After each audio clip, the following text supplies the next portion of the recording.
Hello. Hi, everybody. Oi, talk about making it just in time. Jeez. No worries. Look at this. I can change your outfit. Oh, crap. I never changed it back? I got it. No, I got it. Look I at this thought I magic. did. Oh. Magic. Oh no. Okay, Oh. it worked out. We're good. It did like Oh, the shaded thing, and I was like, Did what? it really? What is this? Ori, This what have you is, done? If you mean this on the screen, dichotomy, this is one of the two legendary. Technically it should be 3, but right now definitely 2 legendary D&D trading cards I have to make because Dylan and his brother's birthday is coming up, and one of our other table members just had their birthday. So yes, that is the goal. Everybody's birthday. So the biggest thing is that I have to have this done by next Sunday. At least these 2. Ideally the 3, but the third one's wishy because he hasn't gotten back to me on what it looks like. Yours is tomorrow, dichotomy? Well, happy birthday. Wow, Happy yeah, birthdays all around. dichotomy. How dare Wow. all of you have them in June? This is not allowed. This is too many birthdays right up on top of each other. I'm upset that our other table member, so Dylan's a twin.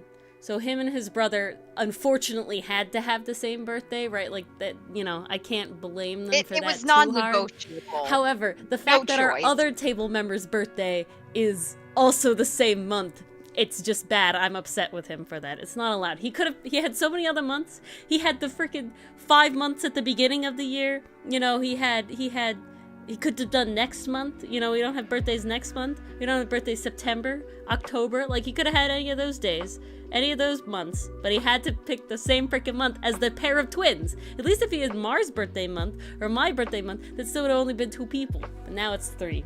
How dare he do this? How dare they I feel unintentionally create more work attacked, for Ori? Personally attacked by this. Thankfully, no one had birthdays in December, because I think I would have, died. Oh, jeez. Trying to do that. But holidays are enough to deal with, Well, I make them for Christmas too, right? So it was like, difficult. Alright, I'm just trying to promote this for a moment. So how's everybody doing? I know Jamie had a rough day with their job. I'm actually just catching up on that now. I think there's something in the air. Because mine isn't as cringe as what happened to them. Mine wasn't as blatant, but I went out to dinner with my parents, and apparently halfway through the meal, my mom leans over and she's like, "There's a guy at the bar who's just looking at you," and my father's like, "Am I gonna have to dad out?" Oh my god. And she's like, "No, he left." And I'm like, "Yeah, I had no idea. Literally oblivious. No clue." Yep. Something must be in the air today. I didn't have any encounters like that, mostly because I was curled up in bed all day. Oof. I did some stuff this morning, and then once that was over, my body was like, "Yeah, no, you're going to have you're going to feel sad for no explainable reason today." No. Have fun with that. Gay month? A happy month? Exactly. And it won't be cured until 9 p.m. tonight. So have fun dealing with that, inhabitor of this body. And I was like, great. Can't wait. Well, yeah. Different thing in the air, but something in the air. Sometimes we just got days like that. Oh, we'll see what tomorrow brings. And it's also the weather didn't help today. After being so nice. Yeah, I was feeling a breeze coming through my window today, and I'm like, I literally okay, so yesterday I decided to take on one of those projects that's not super necessary, but when you do it, you create the illusion of being productive and you feel like you've done something good. That's my entire life. So I decided to sort my clothing into stuff I can wear to clinic and stuff that I can't, and change out my summer and winter wardrobe, essentially, because there is some carryover. And because it was so hot, I put not all of the long sleeve shirts away. I kept the nice light and airy ones out, but most of the warm stuff I put away. Yeah, So I did that when just I the other felt day, that too. win today, I was like, oh, come on.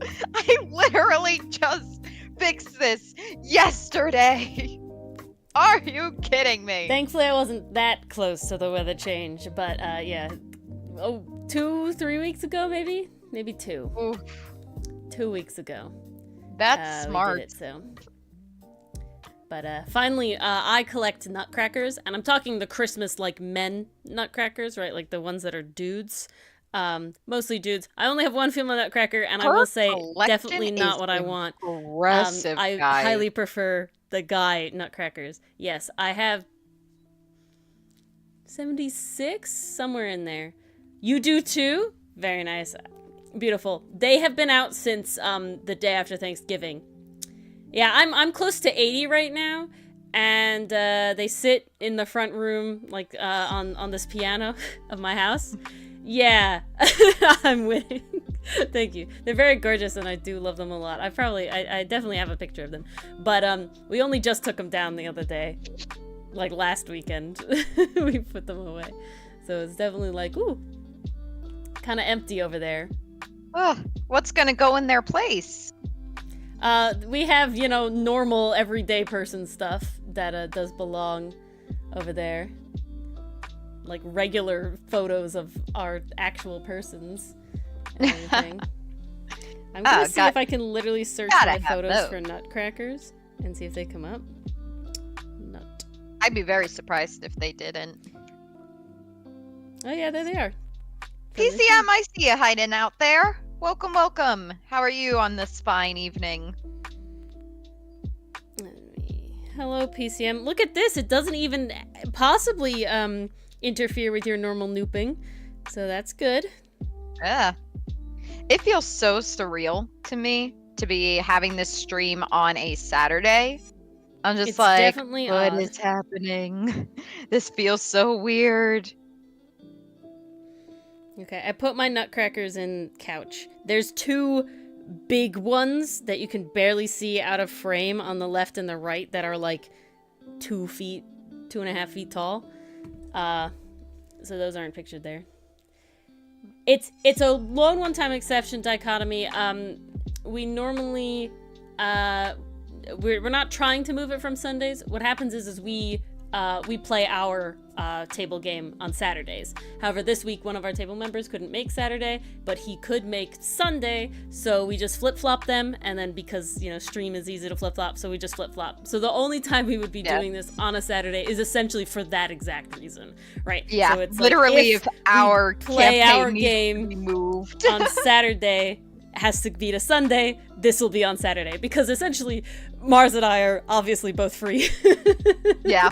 Just it starts 1 hour earlier. You're right, you're away, PCM. Hello, Oscar. Oh yeah. How are you? Oscar, Yes, my thanks for nutcrackers are popping in couch. Comfy with your dog. Hi to the Ooh, puppy. How nice. Hello, puppy. Oh, he is a dog, he is a bird, he is a fish. They're just not what you expect them to be. You know what I'm saying? Like he's cuddling. See, the dog is a with the bird, dog. and the bird is the fish, and the fish is the dog. Exactly, yeah. So it all mixes around. So, it's never what you expect. That's the whole thing. Gotta keep them on your toes, Indeed. Oh, Ooh, nice. You got nice. that good Wi-Fi. Got that good Wi-Fi. You're on a cruise? Is that, or you're just a boat? Just a boat? Who knows? Yes, a cruise. Very nice, very nice. Sounds relaxing. Yeah. I have mixed bags feeling about cruises, so, they're definitely fun. I know you do. They're definitely fun. I can't deny that they are a good time. But we will not be working on this tonight, as we have our big thing. You do be nooping at disease. You're constantly thinking about Neffy all of the time. But what we are doing today is we will be making items into monsters. What we're gonna try, okay? We're gonna take items, right? Lots of D&D items, and we're gonna make a monster based on the item, right? We did monsters 2 items. Now we're gonna go the other way around. I'm glad you love her, PCM. At least that means that you want her to live. I'm assuming. Yes, that is I would comforting. put 2 and 2 together. I'm So, happy for that. the way that this goes. Oh, you have 2 ideas. That could be quite challenging. Oof. Always with the challenges. Challenging dichotomy. to finish in time, or the one that was challenged. Ooh, well, I do know which one I struggle with more. Particularly on stream. In the sense of thing. But I'm also curious, a robe of... Is Robe of Eyes an item? I don't actually have to know. I have to look up some of these. But also, if... because in the past, when we did item-related stuff, not everybody knew items. So I do have... You do have the ability to roll on a table. If you type in D100 and you give me a letter between A and... I think it's... I roll on the magic items table. And we pick from that. So if you are stumped or you have no idea what D&D stuff is, that's how we do that. Robe of Eyes. 5e. Exactly, thank you. I tried very hard. Okay, images. Oh, it is. Oh, I know this one. One of Dylan's characters had this, actually. Okay, if we want, we'll start with Robe of Eyes. Dichotomy, I will say that I would prefer the one that's a time limit challenge versus the creativity challenge, because my brain is not very creative on stream. I don't know what it is, but it's just rough. It's difficult for my life. The Robe of Eyes. All right.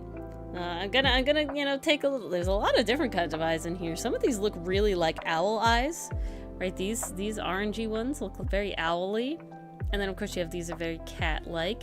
This one very also kind of animalistic cat-like as well down here. Ooh, this one feels like I should know what this is, but I don't immediately know what it is.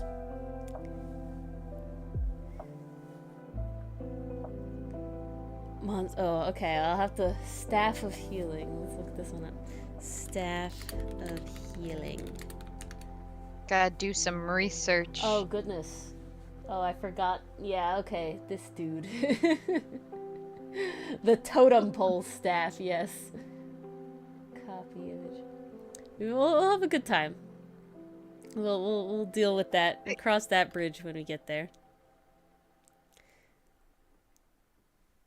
Right. I think it's gonna go well. You think it's gonna go well? Yeah, I have faith in you. We have faith in me? I appreciate faith in me. Okay, so how do I want to monsterify a Robe of Eyes? This is the other thing I wanted to do. I do want to look at the stats. Because I feel like that's very important to, like, the abilities that it does. You know, what it means to be a monster, right? Like, what kind of things would the monster have? So this one lets you see in all directions, advantage on perception stuff. Oh, gotta vision. do something. Ooh, Either something with eyes or like invisible objects and creatures as well into the ethereal plane. That's very interesting. Ooh, but being casted light or daylight on the robe or within 5 feet of you does cause you to be blinded for a minute. So that okay, is very anyone else imagining a creature with like those really... I don't know if this is biologically accurate, Ori, but I think if I've thought of this correctly, like they would have the big eyes to let more light in and they could see Yes, more? so yes, that is how it works. The bigger the pupil, Okay. the more light Thank that is God. let in. I was like, I'm about to make a sort of how that myself. works. Okay, I'm definitely thinking big eye. I'm also thinking prey-like animal, right? And the reason for this, the reason that I'm saying this is because a lot of prey animals, you know, think about goats, have horizontal pupils. And what does that do? Horizontal pupils allow your entire range, your field of vision to be greater. And that's what the robe is all about, right? Now, it won't only have 2 eyes. Obviously, there's a lot of eyes in this robe. But that's what it's definitely giving me, I get a lot of animal eyes out of this, right? There's the slitted ones, there's the cat-like ones, the owl-like ones, and everything. Ooh, biblically accurate angel. I see. Ooh. Yeah. You've never heard of goats?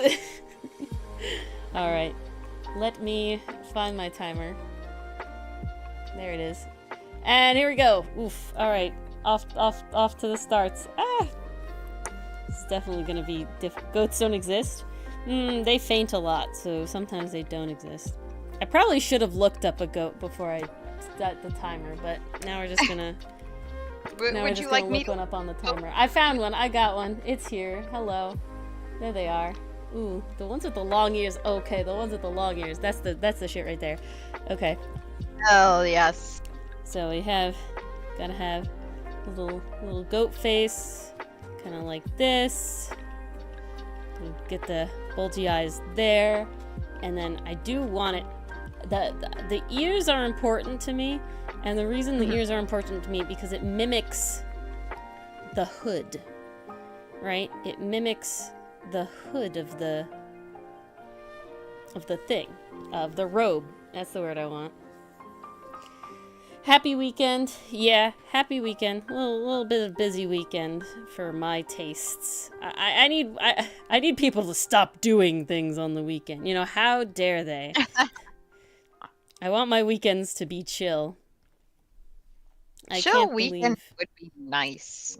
You know, how dare they need to do things on the weekends? Okay. How do people even do stuff on the weekends? You're telling me the weeks didn't wipe you out?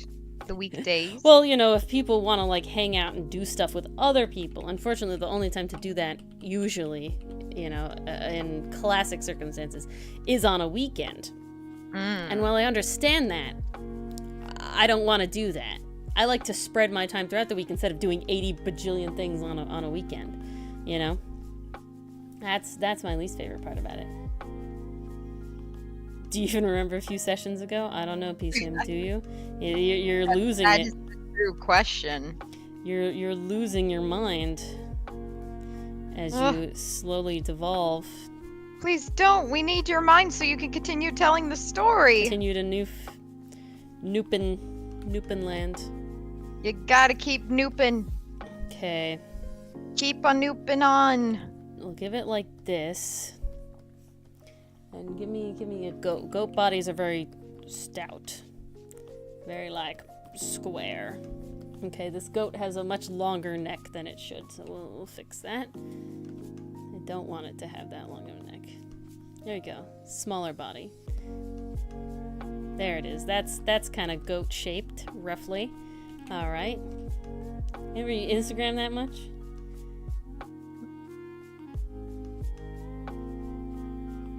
Or you're using it a lot more now, Oscar? Yeah, raccoon account. Amazing. Instagram is definitely my social media of choice. I wish I did Tumblr more again, because I do enjoy it when I'm on there. But sometimes it's just like I'm not scrolling through it as much as I got into Instagram. Tumblr used to be my main man, but then it had its death, pseudo death, and that's when I moved to Instagram, and I've never left from there. It's gotten a little bit of a resurgence. Oh yeah, like I'm on Tumblr now more than I had been since it died, but it's definitely like I don't find myself gravitating to open the app for like pleasure reasons, you know? Usually it's just like I have to look at what people talk to me about or something, or like people like I have to respond to something. I have to advertise. Viejo, Oscar. Viejo. Muy viejo.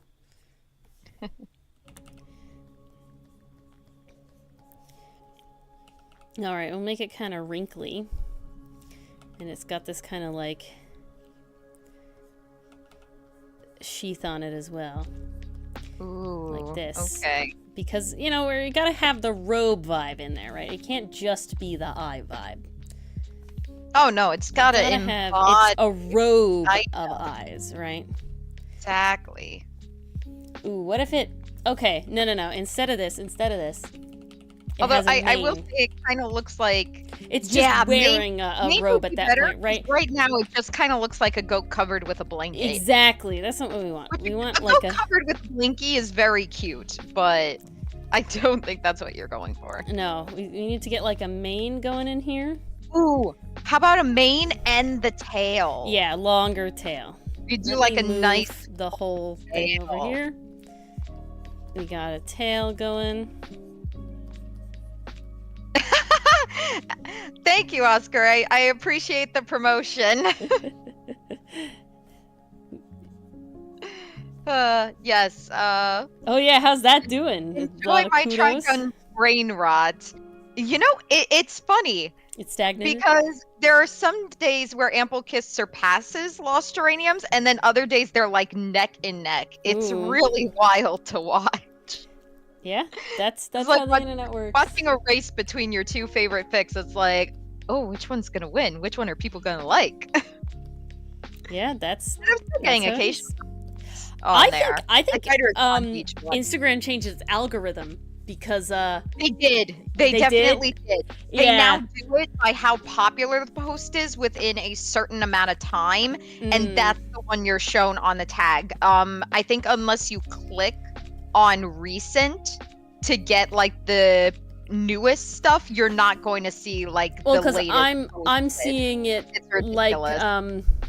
I'm seeing it in how reels work because I used to be decent at getting like, you know, traction, like some traction on reels, but then recently like some older reels that I'm actually proud of, that I enjoy, are like still slowly going, like every day I get a couple ones, versus like new reels are not doing so hot. So it's like, okay, they definitely changed how it works, or something like that. They very much did. People are debating if they are enjoying that change or not. Here we are on the fence. I dislike when they change it so drastically, right? I think that's my biggest argument with Instagram, is just the fact that it feels like every time they change like a ton, right? I don't feel like I feel YouTube changing its algorithm as much as I feel Instagram changing its algorithm. I always feel Instagram changing the algorithm. Exactly. Like, because it's just so noticeable, but it could That also is true, well, Oscar. no, I'm on YouTube just as much. So. I think the benefit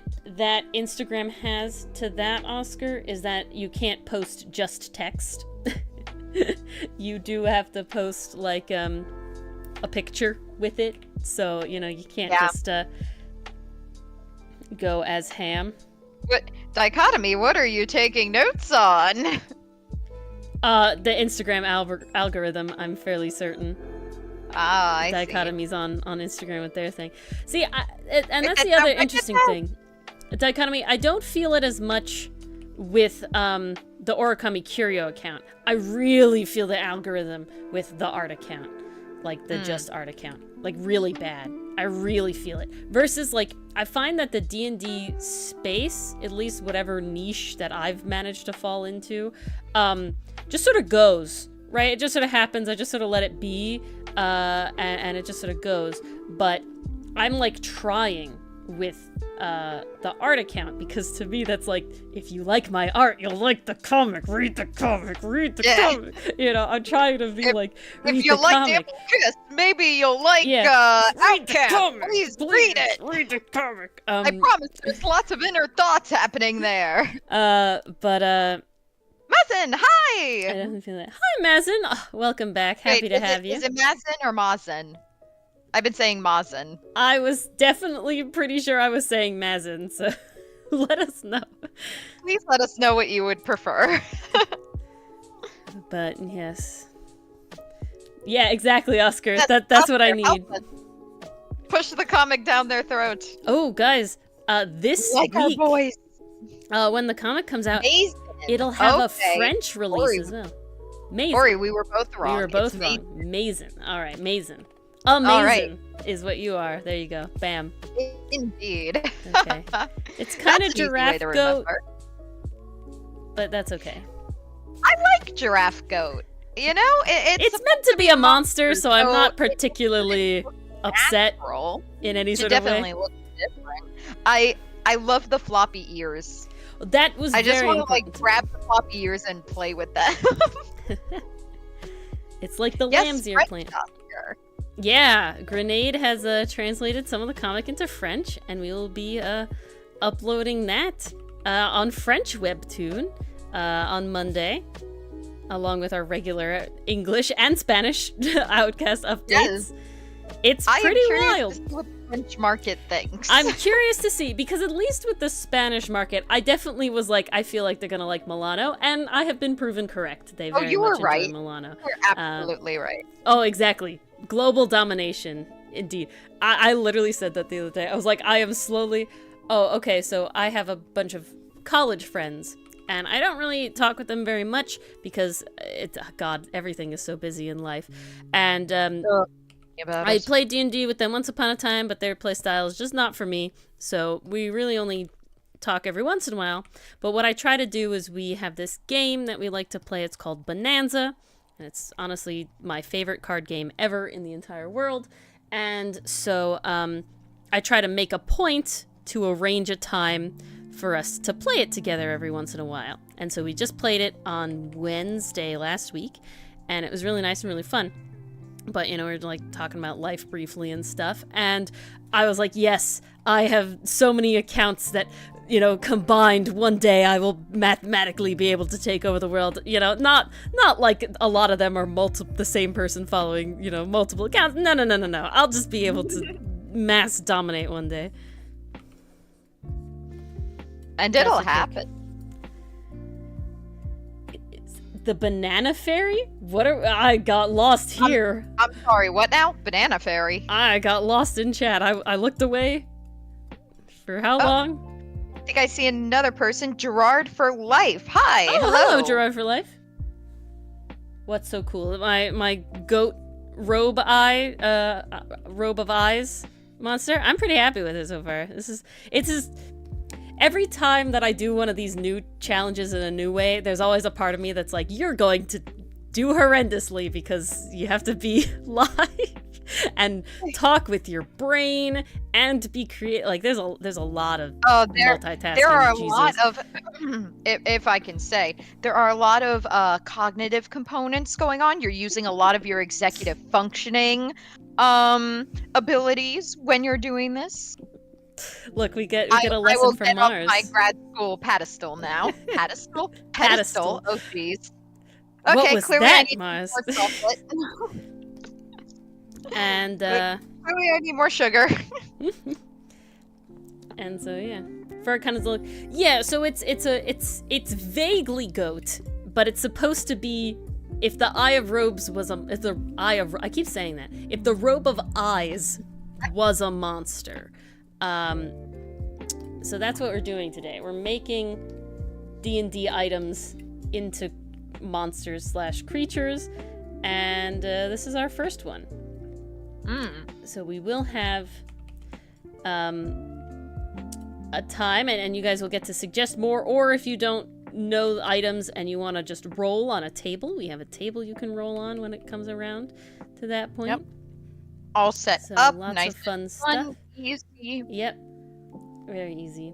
Hello, Valek. Okay. Brain has died. Mars, you try. Valexion. Valexion.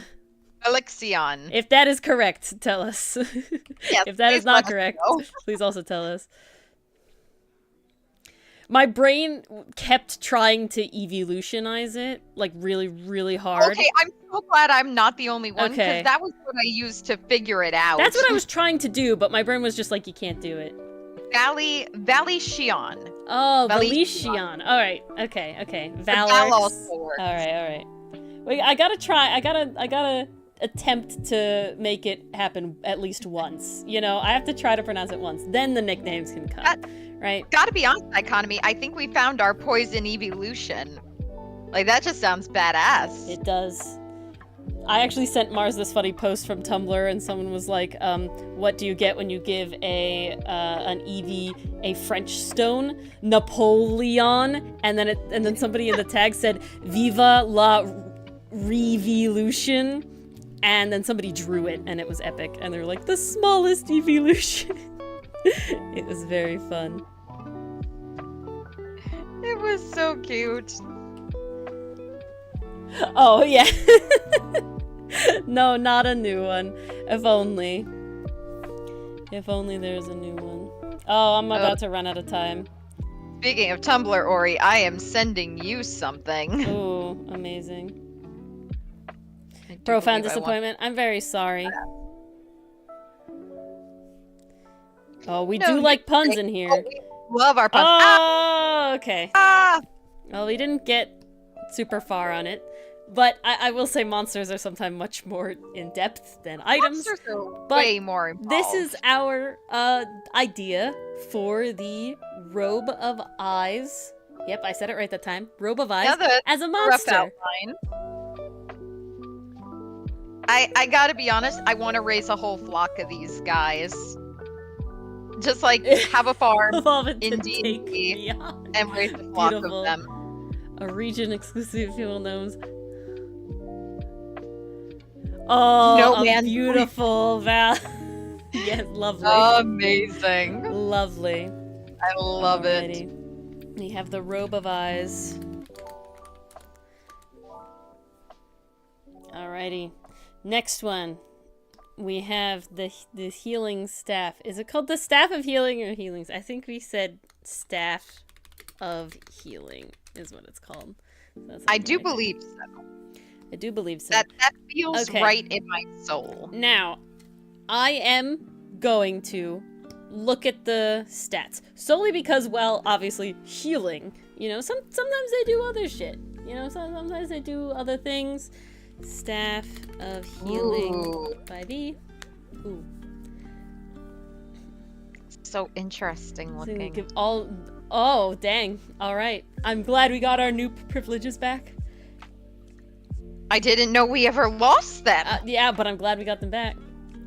Yeah, it is a cute goat with eldritch vibes. That is true. All the eyes. You'll see. Oscar, no, not all the languages.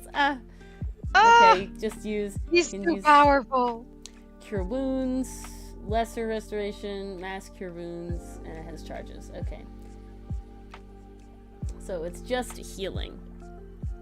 So this will be interesting. Val's suggesting, what about a snake that's venom restores life and Ooh, snake is fun. I like that route actually a lot because now I'm seeing, okay. Oh, go raid the Snakes. buffet, PCM. I wish you luck. Oh, Get yes. something Grab great. the These are deliciousness. amazing. The food of deliciousness. Don't forget dessert.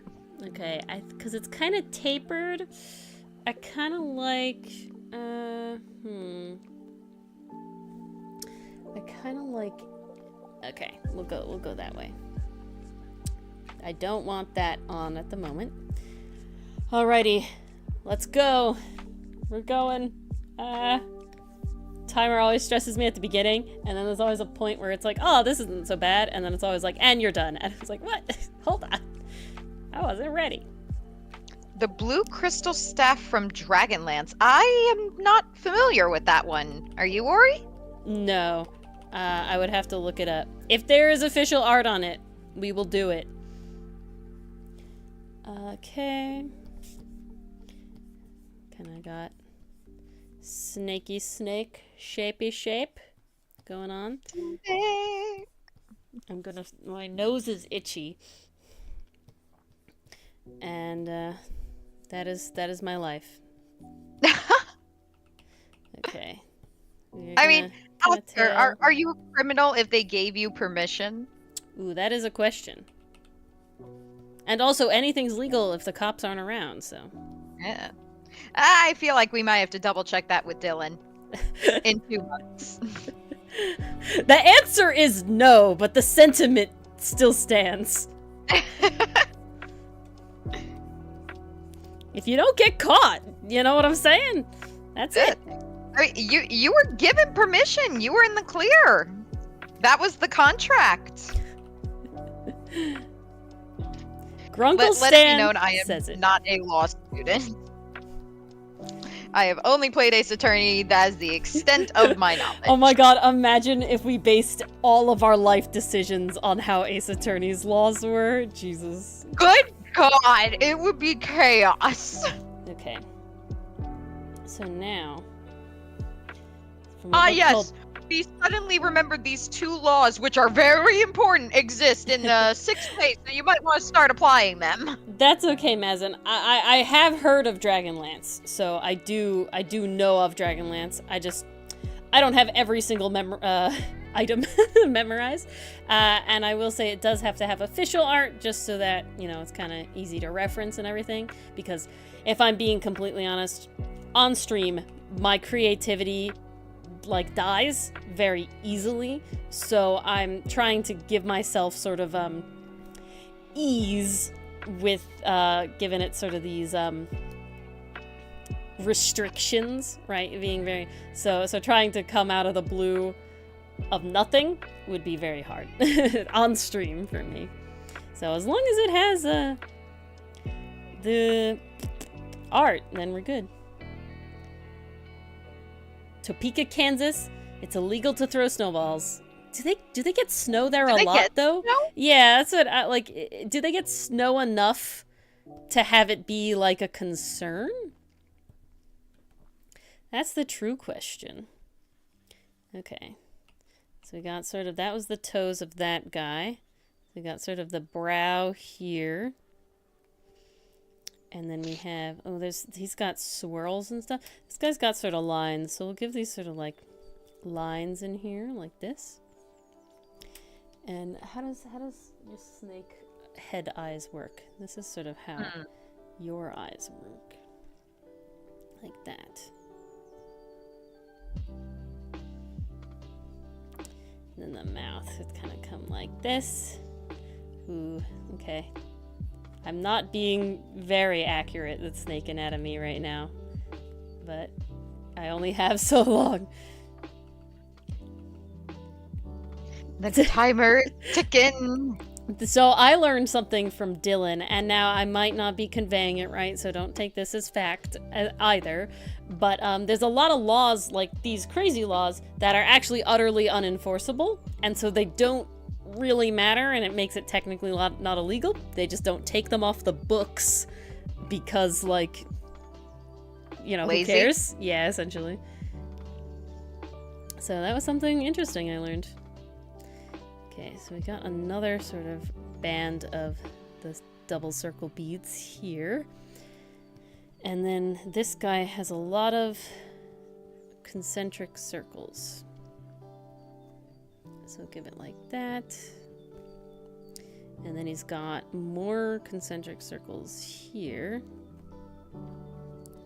And then he's got his ankle things, which are 2 bands and the smaller ones on top. Okay, great. Ooh. This guy. I like how he's looking. Oh, I'm glad. I'm trying to get it in. I'm glad. Mason, thank you. Oof, that would be terrible, Val. Oh, I'm gonna get an ice cream. That's always sad. I worked at a bakery that also had like a cafe. And the cafe closed at, I think it was 3. I'm trying to remember the exact time. But it closes, like, exactly at 3 because the kitchen staff has to clean up and go home. And then, like, you know, we're not making the sandwiches, the cashiers, you know, the kitchen staff was. And so it was very much like people who were in line, because this is a very popular bakery where we live. People who are in line might be online before the kitchen closes, and they might not get there until it's closed, which is unfortunate, but it's just sort of like how it is, you know. Thankfully, it wasn't illegal. It was just, you know, our staff kind of needs to go home, you know, like they kind of deserve that. They would like to see their families. They would, and so, yeah, very unfortunate. People coming in after the closing time is just like, oh, gotta chill. Thanks.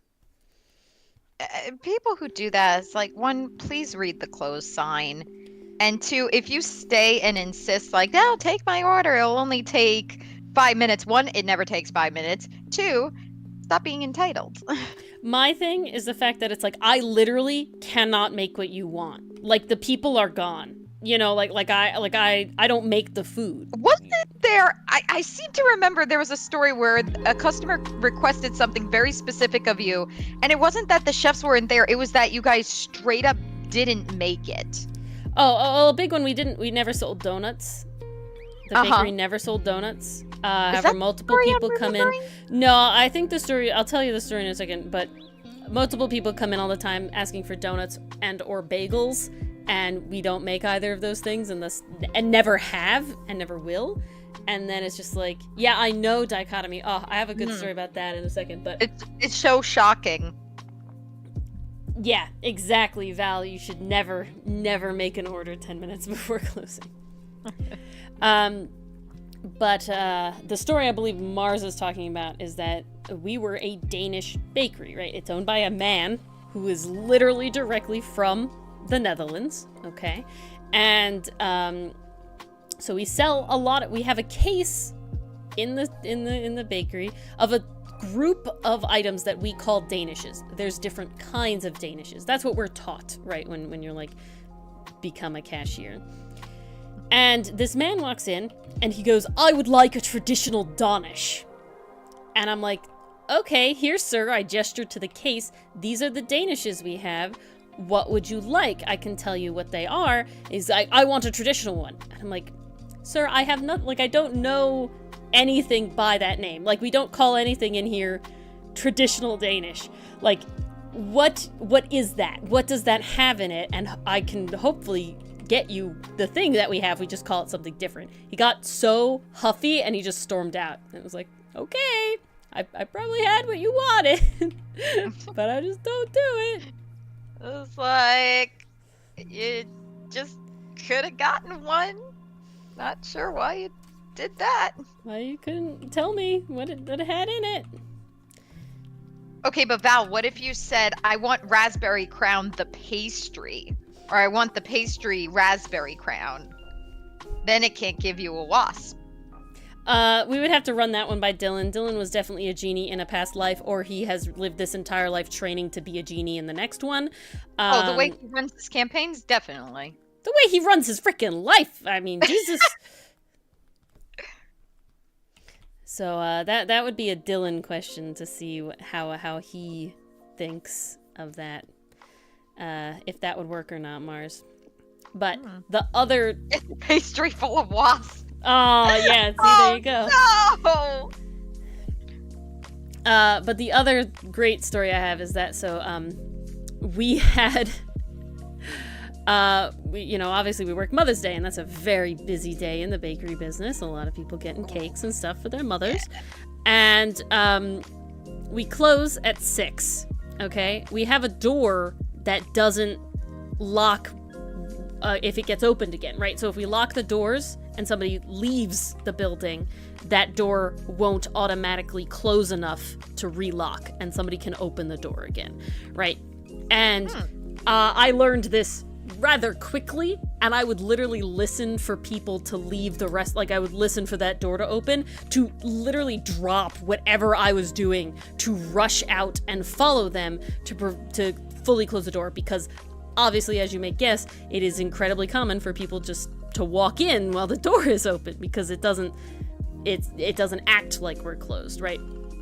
So I did this, and essentially there was somebody walking up the stairs as I closed this door. So I didn't close it in their face, but they were obviously...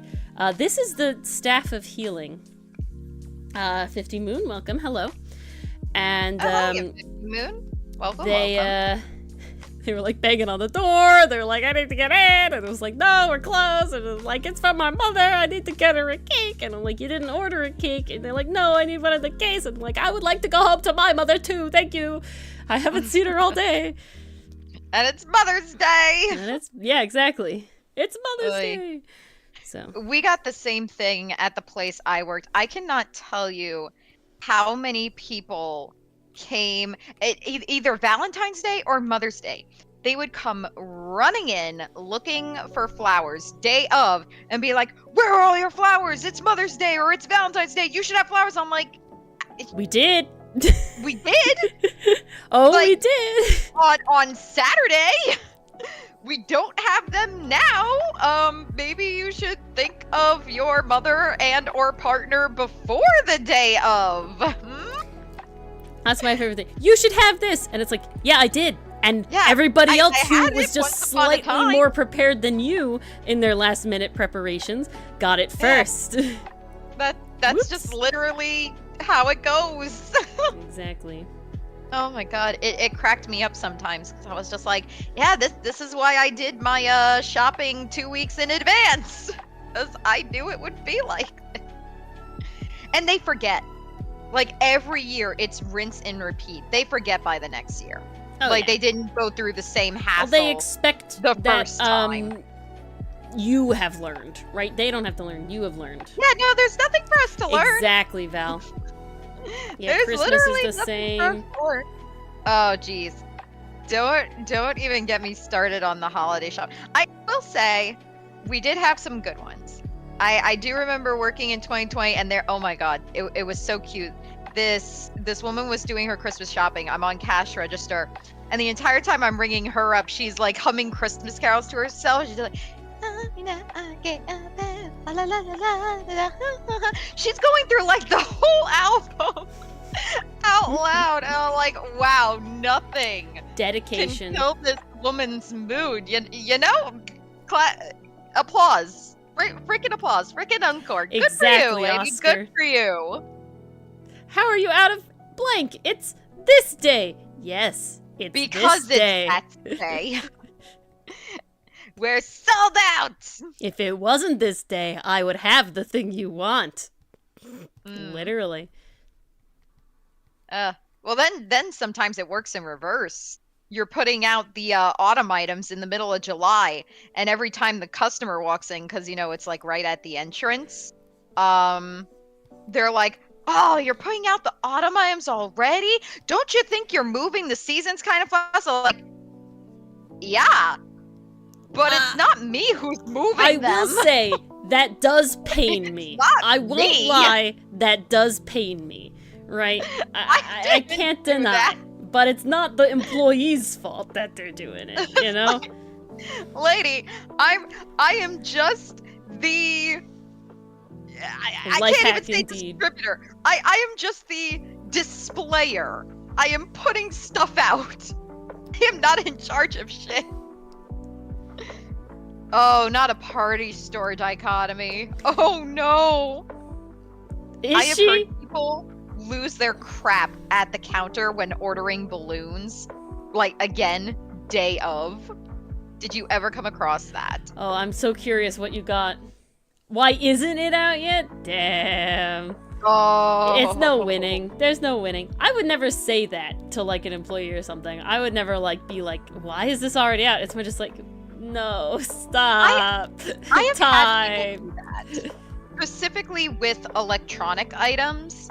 Like, if there's a new album or a new game, they will literally call, like, morning of as soon as we open and go, do you have this in stock? And I'm like, you know, I'm seeing there's currently none on the shelf. Maybe we'll get a supply, but that's really not. Ah. That's really not for me to know. Here is my staff of hello Navi. Hey, staff Navi of Sakura. healing. Oh, I love that snake. name. Okay, Ori, you know what this that's a vibe. reminds Navi. me of? This What? reminds me of the staff from Prince of Egypt. Okay, And the moment I see that what you're turns into a snake, Uh-huh. like I can see this snake reverting back to staff form. Mhm, mhm. And it's like maybe it tucks its hood down, and that's how you get the face on the top. Yeah, no, It exactly. curls in on exactly. itself. Yeah. Like I can so easily Alright. envision Well, that. we have one before that 50 moon, and thank you, Mason. So first we're gonna look up Mason's was the blue crystal staff. I think is what it was called. believe so. I can scroll back in chat and find it. It was called the blue crystal staff from Dragonlance. I don't see it from Dragonlance. I see something called the Dragons of Autumn. Oh no, Dragonlance. There it is. Okay, it's a woman holding it, which is good enough. Literally, Val. Literally. Don't get me started. Well, on look at trading you, cards. Dichotomy. That is the one we will be doing after that.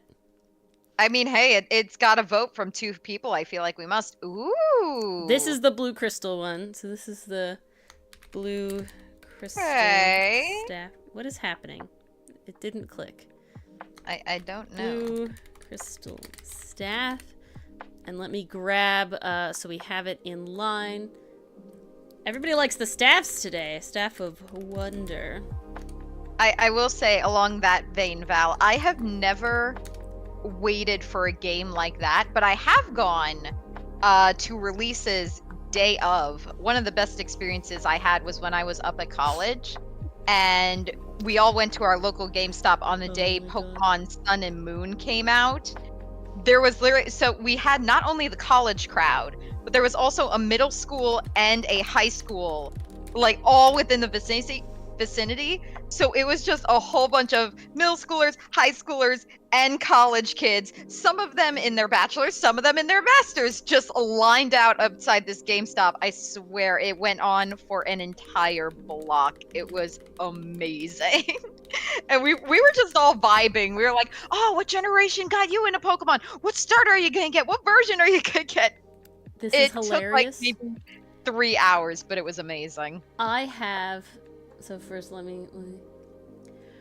I have one story... Yeah, we really are amazing. I have one story about... that would be a Dylan question, and it's probably mostly just because it makes people money. Val, it makes people money. But no, my one story about trying to go to a release, I remember vividly. I had this friend, I was in high school, I had this friend, and both of us were really hype for this game. To be honest, I don't know what game it was. I to this day, I could not guarantee what game it was. Very highly likely it was a Pokemon game. It's very highly likely it was a Pokemon game, but I can't recall. Okay, it could have been X or Y. Yeah, something like that. I can't recall. And we were both hyped to go to the release. So obviously this is like my dad and his dad are like going, and it's like midnight and this whole thing, and we were told that this GameStop near our home was gonna have this like midnight release thing, and they didn't. They did, or they did didn't? not. They did not. Oh, okay. So we waited. It kind of faded out there. I couldn't tell. Yeah, so we waited for a while at midnight to find that this didn't have a thing. It wasn't midnight release. So that was, I've never attempted to go to a release day since then. Alright. Can use the staff to heal, but sometimes evil must be confronted directly. Could be a quarterstaff in combat. Staff could be used to teleport, but it was uncontrollable and seemed to be at the whim of the staff. Okay, so we got teleporting and healing on this staff. Okay, and it's got this sort of pointy bit and this sort of thing. Okay. What gives me teleport vibes? Trying to think of monsters that we have that are teleporty and like other things. Why do we keep talking? Oh, okay. Now I understand bananas. Because it added PCF. Now I understand how we got here. We solved the mystery. Indeed, indeed. Okay. Let me think. It's very long, but we already kind of got Snake in here. Got a snake. I'm thinking of something that kind of This goes feels back and like forth. So you said teleporting, right? To me, it gives me like insect vibes, but yes, it does teleport. I was gonna go for ambush predator. Okay, so you're kind of going Displacer Beast vibe with like a big cat or something? Yeah. I was thinking like a insect that was good at sort of camouflage. That was my sort of vibe. Like it's this big part here gives me like a wing. I think I'm gonna go insect. I feel like a horn. Yeah. I can feel with the ice. I think we're going insect here, and I think I am. I don't know if I will get to use my beautiful tool, but let me find my pen. There it is. I have it. Crystalline mantis? Oh, a mantis lean. Or spider. See, and it's funny, I was going kind of like, it gives me like wide, this gives me like wide wing bits. So it's like, Okay. I kind of liked a Beetle vibe with the horn vibe sort of going on here. Are we thinking kind of like maybe fighting beetle or scarab? Well, you know, we might mix a lot of insects in here, you know? We might do like a few. Let's see where it takes us. It's insect-ish. That's all I can guarantee. That's all the brain has begun with, right? You know, it's wherever the vibe takes you. I see mantis. Maybe we'll like. I'm thinking like scorpion beetle because of the long tail thing going on. So I'm kind of gonna lean a little, and that kind of goes towards the spider. You know, same amount of limbs and everything like that. So. Yeah, there's a lot of crossover happening here. How? Kind of got eyes like this down here for beetles, like that. We might give it one eye up here, just for the visibility. And you know, we're fantasy, right? So it doesn't really. You don't gotta follow the laws of Hundo. Not adhering to the rules of logic. Where's the Dragonfly? fun in that? I was feeling that with the wing vibes as well. So. Oh, are you drawing again, PCM? Okay. How do I... Okay, what if we... Scorpions have sort of a big mid-body, right, with the head. So we'll kind of go like this. And then we'll kind of give... Ooh, okay. We're kind of bringing a lot of things in here. Okay, we're actually going to tilt him because I do... We're gonna manipulate. We're gonna use that digital art to our advantage.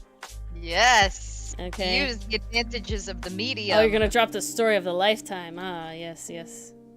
Oh boy, now I'm scared. Another good thing. All right, I'm gonna cough. Excuse me. Okay. Please don't get sick. No, it's the allergies today, man. I didn't think there were very many. Oh my god, my sinuses were very unhappy. Really? Oh no. That is the worst. Yep. You know, it's one of those things where it's like I'm not runny nose, not whatever. It's just like the sinuses are kind of stuffed up, so you get that kind of sinus headache and everything, and pain. Unpleasant. Okay. Very unpleasant. Okay, and we will give it the 8-leg treatment. And so that means these arms are gonna have to come forward more. And then this one can go here, but forward like that. Okay, that's how that goes. And then we got a long tail, like scorpion fly kind of vibes. Yeah, no, I didn't even read that, Val, and then I said it. Yeah, scorpion fly kind of vibes. I think we're all on the same wavelength at this point. They have a very long tail. I'm gonna have to look one up to remind myself. Scorpion fly. I do look pretty intimidating. Okay, that's how their wings go. That's what I wanted to check out. How their wings went. They do have the long nose sort of vibes, but I like this. Besides that terrifying revelation. Yeah. True scorpions don't fly. There's a type of insect that resembles a scorpion in a way that is called a scorpion fly that is not a scorpion, but it does fly. Do we need do we need that? I don't know if we need that. We retire from this life if there were flying Val, scorpions. I don't know if we need scorpion worms. We already have the freaking like flat-headed worm. I hate those things. God, the hammerhead worm. Ugh. What the frick they're called? Nope. Horrible. Vanish. Perish the thought. Perish the thought. Okay, we're gonna fix this head. I'm not a fan. So let's do this. I'm gonna bring this down. Come on. What? I didn't want a vector layer. I want a normal person layer. Okay. Are you sure? Yes. Okay. Gonna have this is not on the right layer. Kind of got this crystalline vibe, right? That's where we're going here. We're gonna give the horn up further unicorn style than rhino style. I don't think we would do Outcast plus Scorpion, Oscar. I think we're just keeping it to the mammals. It has to be a vertebrate, fishies. except sharks. They're the only. Yeah. They are the exception to the exception. rule. Are sharks. Okay? Sinnit really is our special child, isn't he? But sharks are cool, right? Sharks should be vertebrates. You know what I'm saying? Like they're nearly almost vertebrates, but not quite. Defy the laws of our own universe. Yeah. Hey, it's my universe. That is true. I pick what animals I want to deal with. No stingray boy. Okay, I won't rule out stingrays either, but they're highly unlikely at this very moment. They're close to sharks. Oh, they're not, Navi. No, they're not vertebrates. They have the word that I can't remember. Cartilage. They don't have a spine. That's the what makes crunch of banana. Oh no, Val! I ate a banana for breakfast this morning. Okay, Val. And that's Val. all kinds if you of uncomfortable. have not watched a YouTuber called Will McDaniel, you need to. You will. I think at this point you will highly enjoy this man. I feel like this is right up your alley. This is very much right up your alley. If you do not already, yes, Will McDaniel. Okay, it's definitely very weird interdimensional horror sort of stuff, right? A bit of body horror going on in special videos, especially the food ones. But that's what I think you would like, Val. If we're talking about it really does bananas sound like with you spines, enjoy that. He made a cucumber also, have a all spine. The special effects. Yeah, they're all practical Labor of effects. Love. They're all practical effects. All so practical. It's very, very it's nuts. Very insane. Like this person is dedicated. So I highly recommend looking him up. He's a very talented creator. I have not seen Generation Loss. Have you seen it, Mars? Does not sound familiar. Is that an anime, a show, a book, or a webtoon? I believe it's a YouTube? YouTuber. Yeah. No, definitely not. Why are these arms coming from the same place? They don't deserve to be. Oh, so cute! Ranbuvods? Okay, What are we Ori. talking about? Rambu now? I'm so confused. I've gotten lost in this conversation.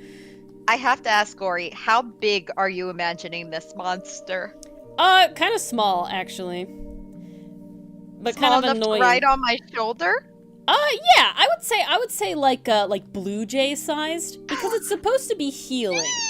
Right? Like it's supposed to be able to heal and everything and be like chill, but it's also kind of unpredictable and small and teleporty. So Okay. sort of... This is my starter Pokemon, guys. I want it. It's so cute. It's so tiny. It can ride on my shoulder. It's definitely, I'm thinking it's small. Yeah. Oscar, I do not watch it while having breakfast. With lunch is another story. What are we watching now? When I watch Will McDaniel, I just watch Will McDaniel. I honestly, I watch it before bed because it's like funny horror. None of it gives me like nightmares horror. You know what I'm saying? Like it's all kind of goofy in a way. Some of it has gotten real like body horror-y, but he's definitely been leaning more into it. He's definitely lent more into it, but it's still good. I'm still here for it. The story continues with PCM. The party is in the war room alongside Vanessa, Monty, the 4 people helping them lead the charge, and of course, Mika. Okay. Oh, why did my stomach just plummet all of a sudden? I am scared. Because we know how PCM's stories go. That cliffhanger-esque storytelling. I respect it as a writer myself, but I hate it. Ooh, that is very creepy, Val. But it kind of makes sense. It's kind of honestly, it feels more realistic that way, if I'm being honest. Like that's how it would kind of go, in a way. Okay. Let's see. Okay, I have a little time to try and go one more level here on the refining scale. So let's see. We do like bugs in this community. We did make the lobster before, so we seem to be a bug type group, which is interesting. Yeah. I'm a bug person in concept, cool. but not in practice. You know what I'm saying? Mm. Sometimes when I go, it's like, yes, I know of this cool insect, or I want to draw a cool thing, but then it's like going on the internet to look it up is like, I regretted this. I deeply regretted this. See, I love seeing bugs, like when there's a glass in the way, especially like if they're the big ones. Like I really want a glass between me and them, but they're still really cool to look at. I could also, like, if there's a spider in my room, I will catch it and take it outside. I'm not like big on killing bugs, but like I do not want a big one in my room or on me. Like I don't want to hold them. I don't like killing bugs. However, the main issue I have with them is that when they're so big that like they're feel crunchy. it. Right? Yeah. I was They're very crunchy. Dylan was driving over to my house one day, and I was on the phone with him, and I like went downstairs because he was like almost here, and there's this bug like crawling up the window on the inside of the window, and he keeps crawling up, and I'm like telling Dylan about it, and I'm about to get like a cup because that's the most I can do. Like I can't deal with it past that, if I'm being honest. I'm a wimp. And so I'm like, okay, Dylan will deal with it, but I'll capture it so it like will stay where it is. Then it fell off the window, right? Yeah, exactly. Mason, I'm feeling the love-hate relationship. I have not, Val, heard of honeypot ants. But they sound yeah, cute, but I feel like this is misleading. So the bug fell, right? And it fell off the window and hit the windowsill, and it made a noise. Not like the bug cried out, but like the act of the weight of this bug hitting the windowsill made an audible noise. And that at that moment it was like, yep, this bug is too big. I can't do it now. The bug is now too big. It is confirmed too big. It made a noise. It made the thwap noise. It made a thwap noise. That could have worked. I couldn't do it. God. Judging by how we got here, they're not going to be ants. My first year of college, I kind of did advertise myself as the person in the dorm who would handle the bugs. That was a bad choice. That was a bad decision. I can't be surprised that it happened, but it was late at night. I was sleeping, and my roommate was still awake. Now she is on the top bunk across from me, and I'm on the very bottom. So she comes over to me and she's like, Mars, are you still awake? And like, I'm kind of sorta. I'm drifting between consciousness. So I'm like, yeah, what's up? What is it? And she's like, I'm so sorry to wake you, disturb you. There is a spider in the corner, like right where my face is. Can you please get it for me? I was so damn tired. I was like, okay, fine. I like sleepwalk my way up the ladder. And I'm like, okay, hand me a tissue, because at that point, I didn't really get into the habit of taking the bugs outside. I didn't start that until like the next year. But she hands me a tissue, and just like in my sleep, I'm like, okay, got it. I sleepwalk to the bathroom, down the toilet. I'm like, okay, go back to bed. It's safe now. You lost me a delicacy, Val. Oh, if you want to hear something interesting, my cousin for his birthday. There's candy though. Oh, I have a bad bug story. If we want to get gross, I'll tell it after Mars. Oh, mine's very brief, but it's in relation to edible bugs. Yeah, mine's in relation to edible bugs. For his birthday, my cousin got cheesy crickets and jalapeno crickets. But that's what he wanted, right? If I remember. Oh yeah. No, he wanted them, and he was happily munching on them. Oh, ah. Okay, here's our blue crystal staff monster bug. It's so cute. I love it. It's one of those things where it's like, if you kill one though, like it goes back, like the pheromones alert the swarm and they swarm you. You know, that sort of thing. Like it's small, but it has its numbers.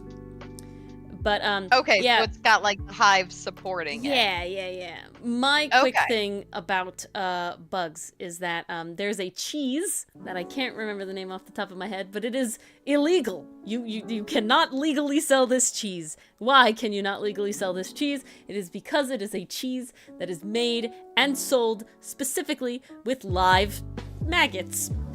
Yes, I can say maggots because they are fly larvae, so it is maggots. And they are live when you purchase the cheese. And well, as you read the Wikipedia article about this, well, some connoisseurs do eat the cheese as is with the live maggots. They jump.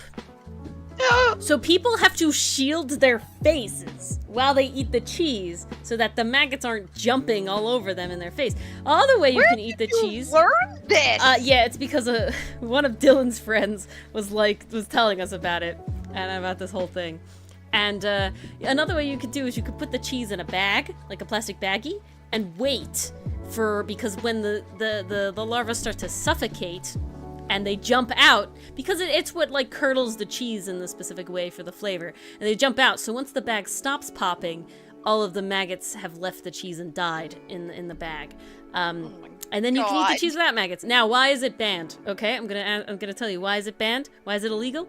It's because there is a non-zero chance, a rather significant chance, but you know, not a 100% chance, that the larva will just not die by your stomach acid and just live inside you for the rest of your life. And we have very little we can do about that. And that is why, yeah. Now there's a flashback. Yeah, dirty jobs, Jesus. You know what? I am suddenly very thankful I'm lactose intolerant. Yeah, I would never eat that cheese. Although, given that type of cheese, that's probably the only type of cheese I could eat. Like, yes, don't think exactly maggots have lactose. Well, the cheese has lactose, though. Like, that gets made out of milk, you know. Oh, okay. Good, I can't eat it. Yay! Exactly, Oscar. Exactly. All right. Oh. We have this Staff of Wonder now. Yeah, it's conversation, yes. Ooh, bone puppets. Okay.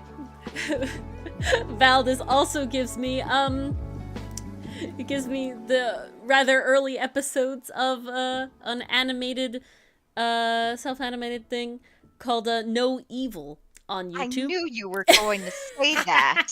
Because they have the bone puppet. It's literally what her whole shit is.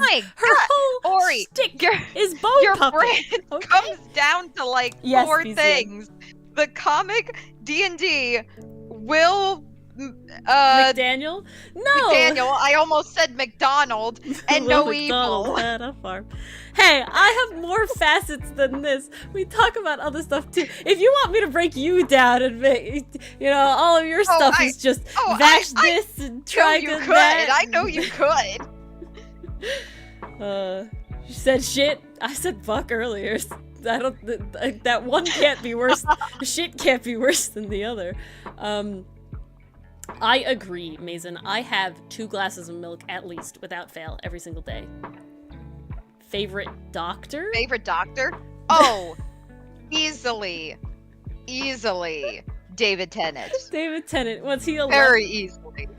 I can't remember the numbers anymore. David Tennant is just a top-tier actor. Oh, yeah. I will watch anything that man is in. I do believe we're caught up, PCM. Yes. I have been 10th Doctor. There we go.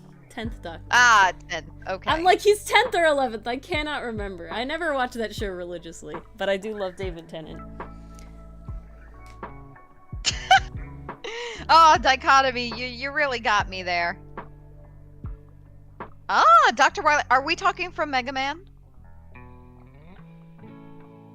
Because if so, that was a good bait and switch. I could have sworn you were talking about Doctor Who. That was the question. I don't have many knowledge of just people with doctorates that I could say, like, pull out of my butt and be like, yes, here's the If we're going that doctorate. route, I'm changing my answer to, well, if I can. Yes, you Dr. can. That is the route Mason is going. Senku. OG Doctor. I don't think I can sit here and say that I could even list off a number of, like, characters that are like they have the word doctor in their name. You never watch Grey's Anatomy? No. I don't watch any of those shows. Well, damn. Dr. Pepper. Dr. Pepper. I prefer Sergeant Pepper, so you know. PCM, if you'd like, we can start reading them out loud just to get everyone up to speed. No worries, PCM. Yeah, there's a lot going on. That's the whole thing.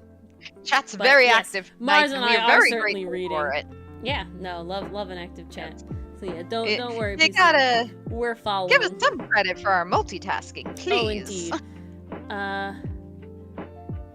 Doctor House. No, I literally when I'm like, okay, what are like shows and characters, and I'm like, yes, Doctor was involved. The only thing that is coming to my brain is either Mr. Professor Dr. Patrick from that one episode of SpongeBob, or wow, Dr. that is Princess. Specific.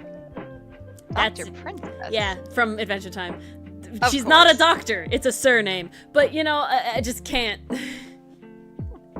Pains me. So I don't know. Oh my god. It just hurts me. Sad. Okay, let's look up the Staff of Wonders abilities. I like how the staff looks. I love all these colors. Ooh, going no, you're on. right. There it is. Dr. Seuss. No, and you are correct. I'm upset. Oh, did I mix it up?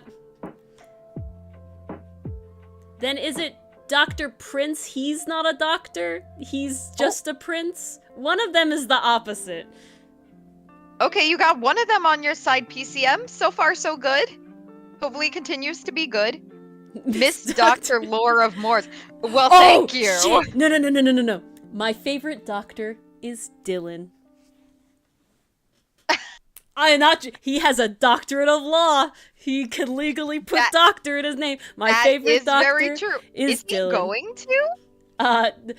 Only in pretentious contexts within people that he knows, probably. Otherwise, it's Esquire. Esquire. Oh, okay. I see dichotomy. My bad. Thank you. That makes more sense too when I think about it. Yeah, Esquire is what usually like attorneys and stuff put. Oh. Okay, we got a lot of different things. Does that mean Phoenix is Esquire, right? Esquire comes at the end. Edgeworth? Esquire comes at the end.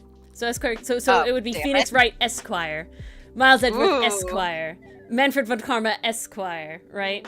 Yeah. That's how it would work. However, to my understanding, I think that only works if you have a doctorate of law. No.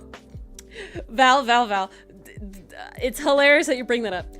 Dylan graduated, right? He calls me on the phone and he tells me, okay, I'm a doctor now, right? I'm a doctor of law. So when someone's on a plane and they start asking, is there a doctor here? Is there a doctor here? I'll raise my hand and I'll go, yes. And I'll go over to this person and they'll be like, oh, my leg, it's in pain or whatever. He's like, all right.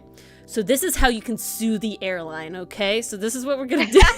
And he'd be like, oh, yes, thank you. This is very much exactly what I need.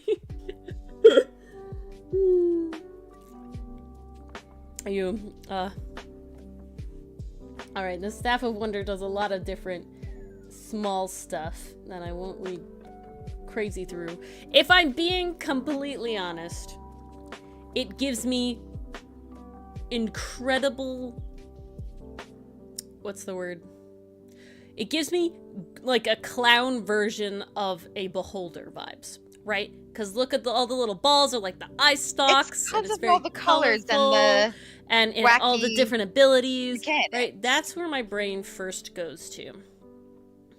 I can see that. That's good. I can very easily see that. You know, if it works, it works. Mars sent me this little Instagram reel and was like, is this like Corey, my D&D character? And it was like, I want you to know that I'm choosing kindness. That I'm choosing kindness. That at any moment I have other options, and I will, without fail, change from kindness if I don't see it working. I will immediately move over. It's literally how you talk to Corey. Cass. Dylan Parry, time. Esquire. Yes. I just saw it, and I was like, yeah, no, that's like Corey. I there. get it. Dichotomy, I get it. If medicine is more of an art than a science, what is psychology? Is medicine more of an art than a science? I know finger math is more of an art than a science, but psychology is engineering. Ooh.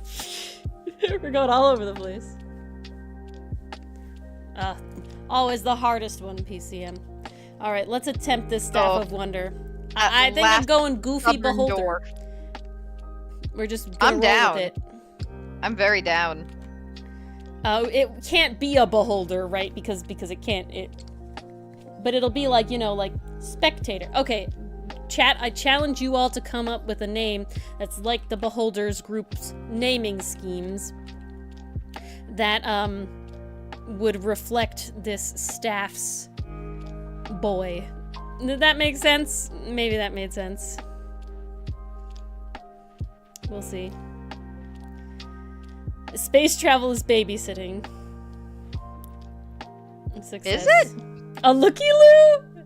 Isn't a gazer a thing? Or am I being different? Looky-loo. Yeah, okay, I was right. Okay, gazers exist. Look at me being the revealer. I like looky-loo. That's looky-loo is fun. Hey, Dad. Well, I mean, PCM, it means that it was such a good idea, people already did it, you know? Like, yeah. It's so just good. Gotta look at it differently.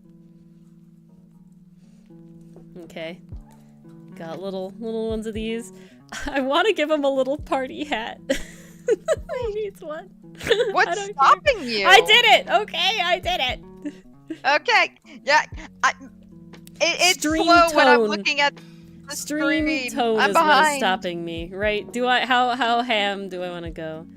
It's like the similar thing with like the making monsters hot. Like I could go like one way where it's just like kind of collar vibes of monsters, right? But then, you know, Dylan was like, no, don't cop out. So it's like, oh, okay, we went full monster. So it's like, I don't know, we'll see. They kind of have to come out in all directions, don't they? Okay, no. We're gonna give one more stock. Ooh. Damn, Stock PCM.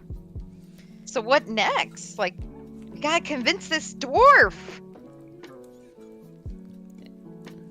No, honestly, Daikami, I was getting the flump vibes from this. It's just a fluffy flump. He's got the poof, but then he's got the little, like, Oh, I got it. It's a flumpy. No, I like looky-loo. It'll get the eyes in a second, okay? We'll get the eyes. The eyes will save it. It has tentacles, too, because it has to. Get the little boop. Alright, and then, see, it's one eye is like this, so it gets this big... Okay, no. We're gonna go ham. And it has this hexagonal eye, because that's what this little piece at the top looks like. And, no, we're gonna go for a straight up and down pupil like this. Ooh, okay. And then we'll go like that. Break it up. And then... That's what we in the business call decisive evidence. We need decisive evidence. Alrighty.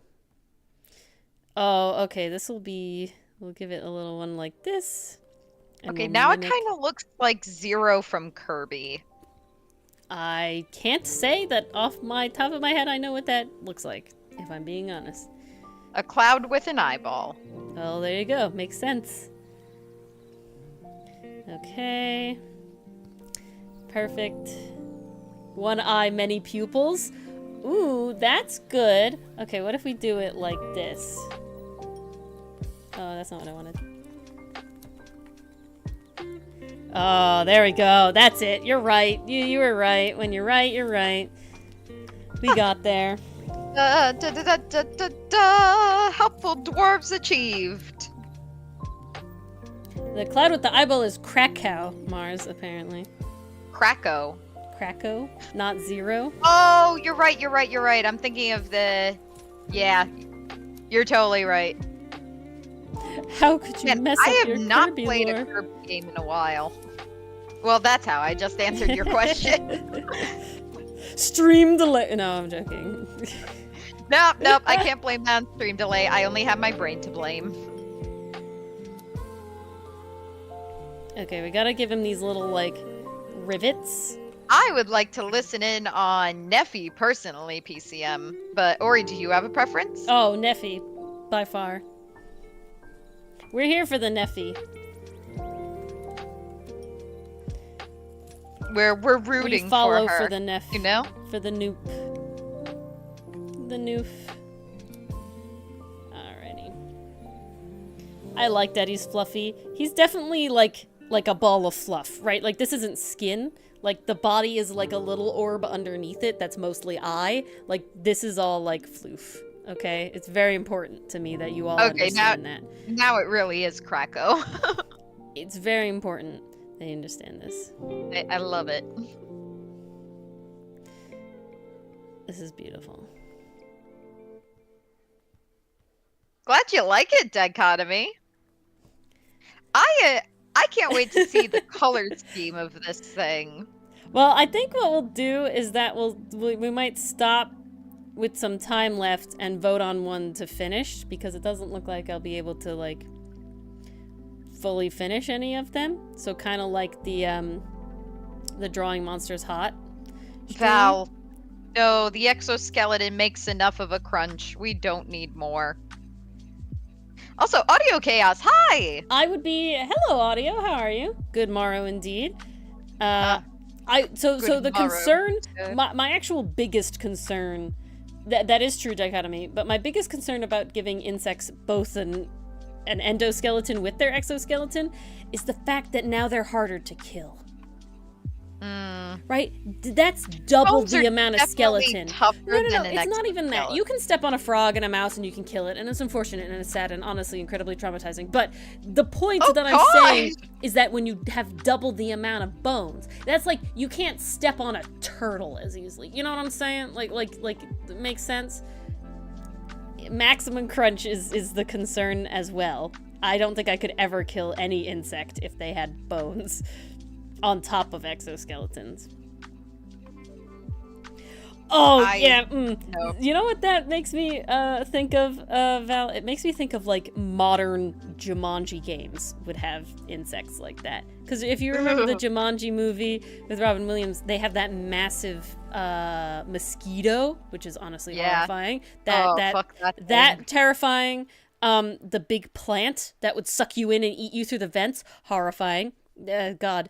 I love and hate Jumanji. I also love and hate, Zathura. Does anybody know Zathura? Yeah, the space version of Space Jumanji. That one used to give me hella nightmares with the lizard people that they never actually showed. I do like that they kind of kept them hidden, though. Like, your imagination it is made always it horrifying, worse than anything though. they put on That screen. and the robot was terrifying as well. Oh my god. The automaton robot was horrifying in that movie. What was the one ingredient, PCM? Oh god. Dichotomy, I don't know which one was horrible. The movie I feel bad? like it was Zuthera. Yeah, there is. Yes, there is a sci-fi Jumanji, Oscar. It's called Zuthera. My dad actually likes that movie. I think he was the one who showed it to me. It just happened to be on TV. Was it bad that it was a bad movie, or it was terrifying? Again, I can't remember the last time I watched it wasn't terrible. The one, it was wild. I will say, I did enjoy the fact that it was like, that astronaut was like his future self was kind of weird. Like if he failed, like for his brother. It's a horrible movie. It definitely is not Jumanji with Robin Williams, right? Like there's no, you can't beat that. But is it the worst movie? No, I don't think it was that bad. I think I enjoyed it more than I enjoyed The Mummy, so, you know. And I like Brendan Fraser. I also went into The Mummy being told that it was a scoundrel movie, and there was not the gay that I needed it to be in there, so it was not what I wanted.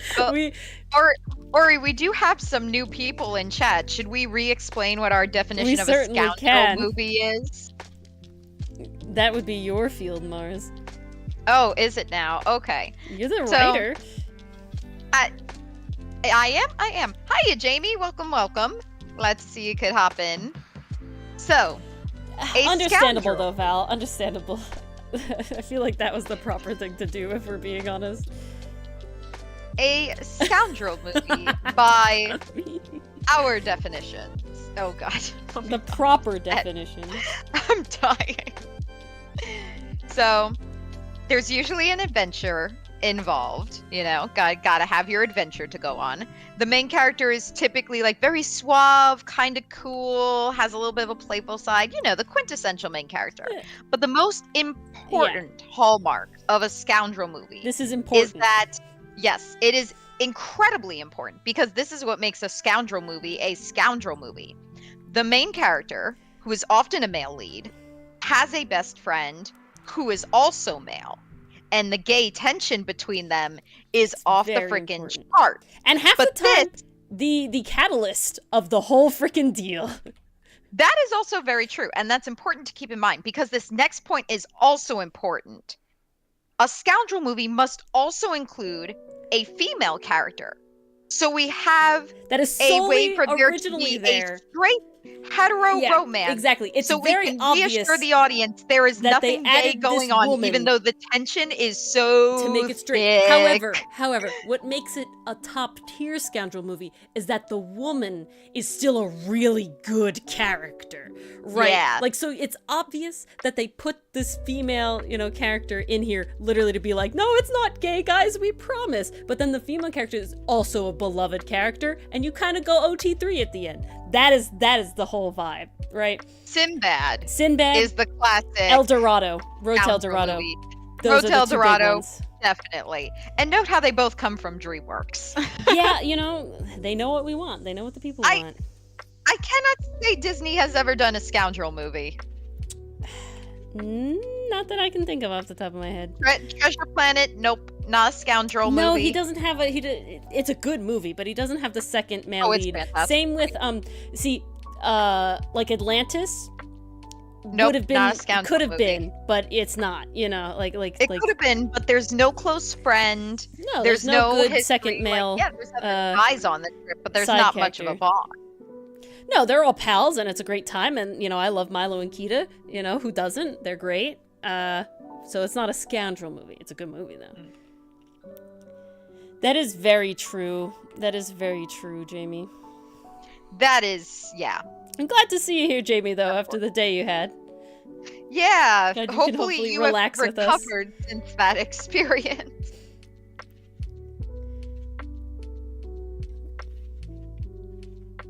Ooh, yeah, top tier, Val. That just makes it better. Val, I think you literally just described 98 Trigun. I was gonna say, I was like, there was something else though too. Because it's like, I'm pretty sure in canon it's like Millie and Wolfwood and then Meryl and Vash. But everyone's like, yes, Vash and Wolfwood and then Millie and Meryl. Dichotomy, yes, though. Yes, though. Yes, though.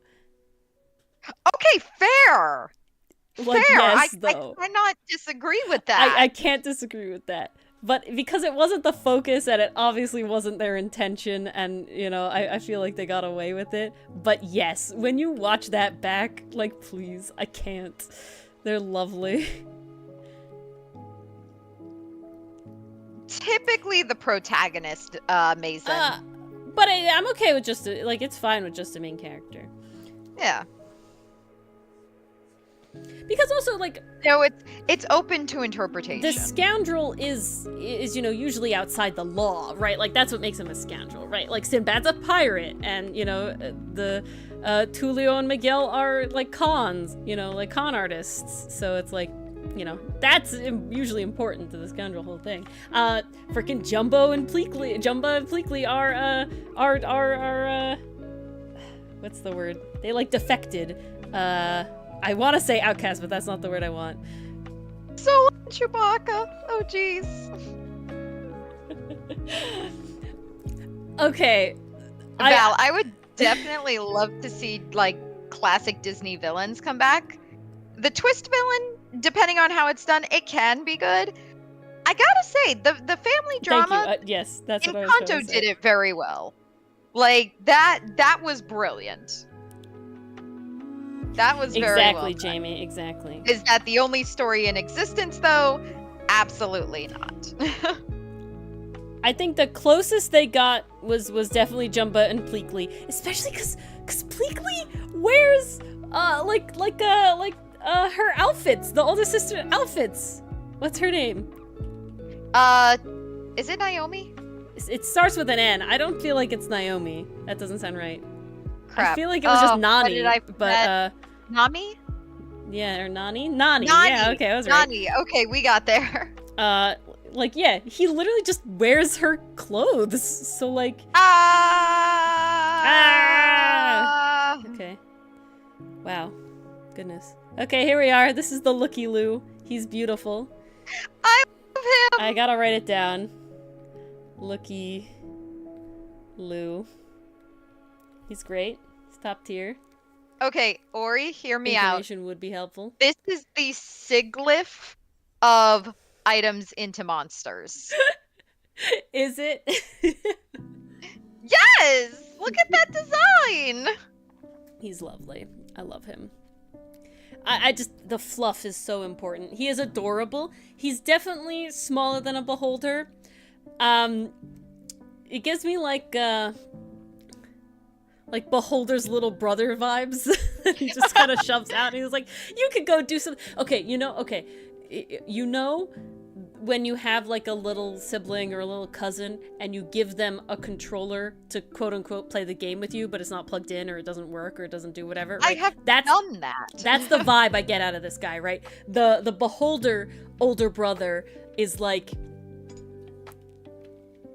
okay, younger cousin. It doesn't matter. It can be a little dude. It's just the little child that found the Beholder and just moves on, you know? Like, I don't know. He could have more than one brother. Alright. Alright, we're open for more items. We can either have Chaotic Good. Yeah, I like that. Chaotic Good Beholder. Ooh. That's very much I think, I also see if like he the tries. competition between Boxic and Lash. I also see with the Staff of Wonder that sometimes he tries, but sometimes it doesn't work out how he intended. Kind of mild genie vibes, right? Accidental genie vibes, sort of thing. That gives me no more than one sibling. Damn it. Man. Alright. So, we have another item. Would somebody like to give me another item that we will try and turn into a monster? Let me stop yelling at Ori. Actually, Mars, entertain them for like 5 minutes while I refill my glass of water. Sure thing. Yeah, I'll be right back. Ooh. Yes, ask about the doctor, PCM, get that information! Oh, well. I feel like it was implied that he was a freak of nature, right? Oh, and from the contraband division. Now we know he's a monster. Just a monster. And the apprentice. Wow, this guy has quite the resume. I am very nervous now.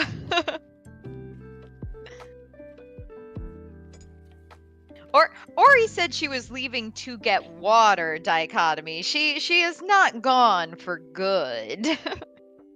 Yes, she is staring into your souls. This is how she's going to find out what item you want her to draw. She's just gonna pull it from your brains.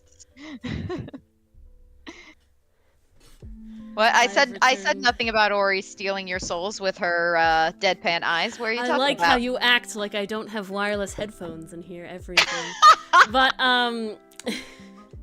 you know, I kind of always forget that. Yes. Oh, I listened to you the whole time, Mars. Because mine are not wireless. Yes.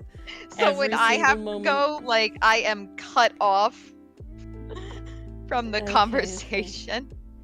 Who did, it was 50 Moon that did the Staff of Wonder, so we got a couple different ones here of people that didn't get one. Jamie, pick if you'd like the tankard or the Cloak of Billowing, and we'll do Val's gloves of. We'll start with Val's gloves of soul catching. PCM, all I'm imagining is that clip from Simpsons with the little kid in the bus seat as Neffy going, "Ha! I'm in danger!" From The Simpsons. Oh God, what's his name? Is it Milhouse? No, not Milhouse. That's the guy with the glasses. I have no idea. If anyone in chat knows, that would be most helpful.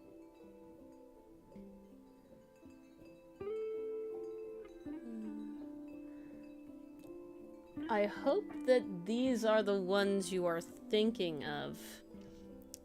Okay, Cloak of Billowing. I hope that this is what you were thinking of, Val. Was it this? That's what it seems to be. They're kind of wild looking.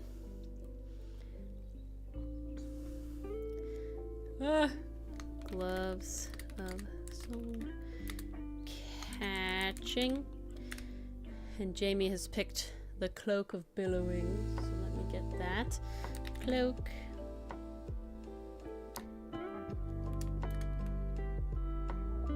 Oh, I don't know. I don't know if it's falling behind Val.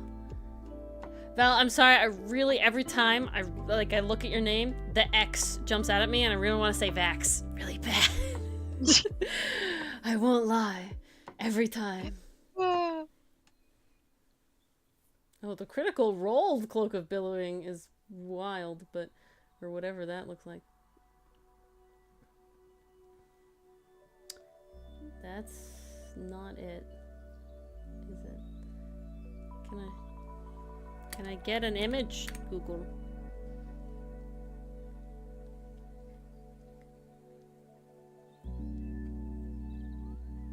Okay, I don't know why. They're very vague looking. But I will take this one as inspiration, because this is the only one that seems to continuously come up. Is this artist's rendition of a superior Cloak of Billowing? Huh. You know, it's got something going on, and that's all I need. You know, as long as you have some kind of reference, I need that's some all sort of that jumping matters. off point. If there's no reference, my brain just dies. Well, we can't have that.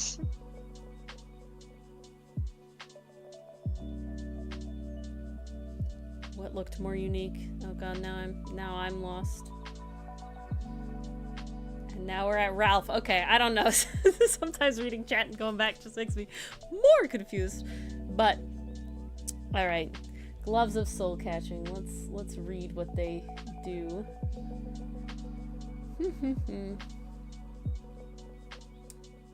Okay, Constitution score of 20. Deal more force damage. They're very monk vibes. Because unarmed strike. You regain health. Okay. And alternatively, gain advantage on essentially your next roll. Okay, interesting. What do we feel about bats? I know I like bats. It gives me bat vibes. I do know that, Jamie, yeah. That's what it does. I think Ori's just looking to draw some wings. Shall we fulfill her dream? Not necessarily. It gives me, because it like steals your soul, right? It's soul catching. So vampire bat, that's where my brain went. It's black, it's got this sort of design on it. You know, got this sort of thing. I can see how the wings sort of go, you know. I think that's sort of where I'm gonna lean. Oh, Mason says like bats, you know, top tier. Can't go wrong. And you know what? It also allows me to use my my symmetry tool again. I won't lie that I enjoy it for these challenges. Look how far I got with the other one, you know? You did get very far. Like it's so, you know, he's almost lined. The closest one was this one, was less lined. It did come very close. This one's not lined at all. Can't deny that. Not lined. You know? It really helps. Alrighty.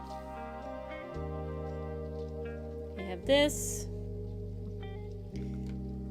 Make it like a Zelda wall master. Now I have to look up what that looks like. Oh, they look creepy is what they look like. Oh, the hand? Okay. I believe so. Yeah, it is the hand. I don't know half of the names of shit, so... I remember the hands. Phantom Hourglass, I was like, unless you're talking about something else. No, it's the hand. Wall master. Okay. I don't know the names of anything. I play Zelda, but I only vaguely know anything about the names. Alrighty. Let us begin. Okay. Marty. Spent time. Okay. If we move... It's not. They're very old things, Dichotomy, but glad you could hang out. Have a nice time, whatever you have to do now. Whatever things you got going on. Glad you could make it on this different day. Busy Saturday night. Yes, thank you for coming to this. I know it was a switch. Oh, no sandwich. What's your Chipotle were you able order, to get though? some from Chipotle? Yes. Yes. Oh, we do remember that. We are in denial, though. I try not to think about it. Yeah, blissful denial. Okay, gotta make him a little fuzzy. And then we'll... Burritos. Dylan's a burrito guy. I'm a bowl guy. I like my bowl. I feel like I spill everything when I eat the burrito. Everything just slips out. I'm not a tortilla person. It's too much bread. Not a flour tortilla person. I like corn tortillas. Recently I've been having tuna melts at home. And my family got these spinach wraps that are actually pretty good. You know, they kind of taste like spinach, so it's not like... It's still bread, but there's enough inside that it's not overwhelming bread. Interesting. I see. I'm trying to put this on a page. I will be perfectly honest here. The only, like, true sandwiches I really enjoy are Heroes that have the crunchy roll type of bread, or peanut butter and jelly on slice. Or toast, because it changes the texture. I have only recently gotten relatively into sandwiches, and they are sandwiches that are specifically significant more filling than bread and oil and vinegar. That really is a trick. Oh my god. Any kind of like oil vinegar dressing. Oh my god, it just makes it so much better. Throw some pepper. It helps a ton. You know, oh my god, it's... Okay, so I might put my grad school cap back on for a second. But recently, in one of my classes, we learned about hypersensitivity and hyposensitivity when it comes to feeding. So... it kind of is what it sounds like. You know, hyper, you're very aware of different texture, different tastes, different temperature even. So, you know, if you're working with a child who has that hypersensitivity, you might start offering more bland foods because they're getting too much stimulation. Whereas with hypo, that sense is dulled. So in that case, you would want to offer more flavor, more texture, more temperature differences to really stimulate that and encourage them to eat. And I'm sitting there in that class just thinking about my sensitivities to like different textures and stuff. And I'm like, I'm pretty sure in some cases I'm just picky. But it's definitely a weird line, right? Like, where does the line cross of like, I have a thing and I'm just picky? Right, because I definitely find... I feel like my thing is, unless there's like butter on it or it's toasted, like there's some kind of texture, I don't like soft bread. It's too soft. It doesn't feel right. I don't know. Bread-wise, it has to be really good bread, in my opinion. Like we have to, like my mom makes what are they called? My brain wants to say ciabatta, but it's not ciabatta. It's crap. It's like the flatbread thing with all the herbs and spices on it, and it's Italian, and it's made with like pizza flour. What is it called? Jesus Christ. Focaccia bread. I have focaccia no bread. freaking idea. Focaccia bread. Oh, focaccia. Yeah, Okay. that epic as hell. I love that. I'll eat that 6 ways to Sunday constantly on its own. It's because it's good and it's got like oil in it. Like there's oil in the bread, like olive oil in the bread, like a lot of it. So it's kind of wet, I guess, Wait, in a weird way. The barrels blew up. Please tell me the party did not get hurt. This wasn't a massive explosion, no, was it? No. The rocks fall? No. Yeah, I don't like that either, Jamie. I'm with Mars on that one. I won't eat just plain white bread. Yeah, no, toasted is definitely good. All that sort I do of stuff. love toast.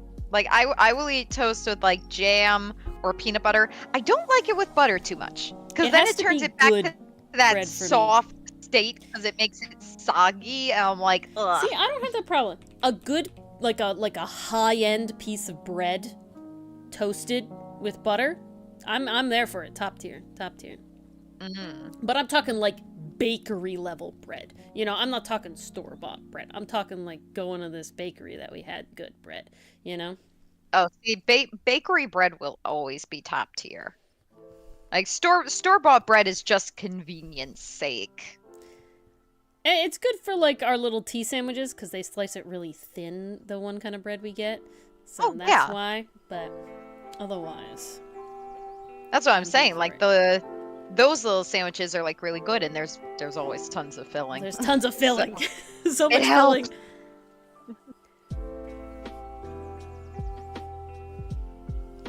You know, I probably couldn't do that, but I do like onions. So I don't know. I do not like that Neffy is separated from the party, and Moonpaw was caught in the blast. No. This is a lot of bad. You were okay. Lying, Moonpaw avoided damage. Moonpaw avoided damage. That's good. I don't think Neffy knows that though, so I'm very sad for Neffy. Have a longer tail, I think. So far, this thing is looking very cute. I love it. It's supposed to be creepy. Well, I will say the full fingers into wings, that is definitely creepy. That throws me off. So mission accomplished there. Okay, I'm glad you're happy that you horrified me. It needs to be a little creepy. It's got skulls on it. Ori, I think bats are cute in general. You were not going to win that fight. That is true. If anyone's seen the video of the bat eating a banana, you will know what I'm talking about. They're adorable. What? Jamie, how could you do this to us? I did traumatize Augustus! How could you do this to the child? Last time we talked about him, he was just risen it up. Oh, no, PCM, she's not allowed to run into anybody. Nope. She continued down the path and she found her way outside the cave where the rest of her party was waiting. Happily ever after. The end. 2 of the players? Wow. Ooh. Spill? Oh. Will you spill this? Wow. This, oh, you've given him backstory trauma. Okay, that's more acceptable. We're more accepting of backstory trauma because it happened already. Right now they get to live and learn. You know, if we weren't accepting of backstory trauma, we'd be big hypocrites. Fuck PCM. Not the doctor. Oh no. This is bad. No! Ooh. This is very bad. Okay, she was not seen. I like that so far. This is concerning. I am horrified, and I don't have faith that's gonna go well. Oh, ooh, grand. The little smile robot doesn't help my feelings, Jamie. Okay, it's got sort of like this vibe going on here. More smoke stuff happening.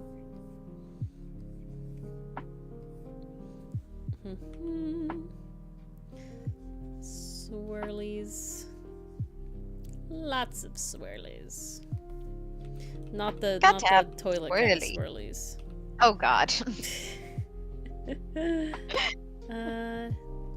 Got that sort of stitching on the side there. I don't know if I want to lean into that. Okay, I think this is where we're at. I'm gonna move up because I don't got that much time. Little time.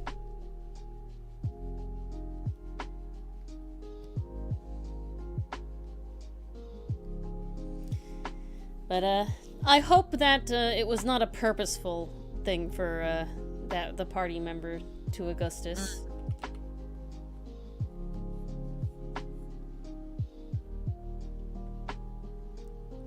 Oh, mic abuse. Whoa. Sorry. Apologies. Okay. Everything okay over there? Okay, the way that my desk is set up is that my water is underneath the arm of my mic, so if I'm slightly less coordinated than I should be, I hit the mic. Oh. Well, I hit a metal spring of the mic, which causes that whole deal. I see. In the line. Oof. Ooh, the 50-50. We don't like the 50-50s here in our Ace Attorneys. Oh God, no. Oh, the 50-50s are the worst. Okay, well, I think everything sort of changed its algorithm this time of year, and I don't know why. How do you mean? What else changed that you Well, noticed? we were in like a weird stagnant bit of like on YouTube where it was like 212, 211, 212, like back and forth like multiple times. I was just like, why is this happening? And then just today we broke it and hit 213. So it's like, okay. Damn. We're out of it now. Or is it 2 or is it 3? I don't know. I think it's actually 3. Now I'm confused. I'm sorry, 314. It's 314 now. Holy crow. So, it's one of those things where it's like, I think everything sort of like changed its algorithm a little bit.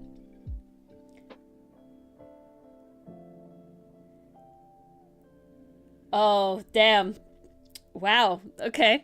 What is Augustus's jackalope-related trauma? Yeah, okay, that is most true. Intriguing sentence I have heard all day. What is the jackalope-related trauma? Yeah. I did not think I would hear that today. Brand new sentence. Alright, we're gonna give it, like, this sort of vibe?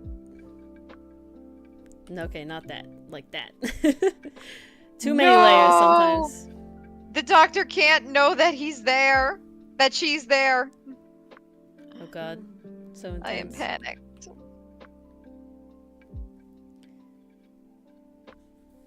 Love the 50-50? Do we? I don't know. I think Jamie, you love the 50-50. Floats your boat. It's a joy, relief, closure. Ooh.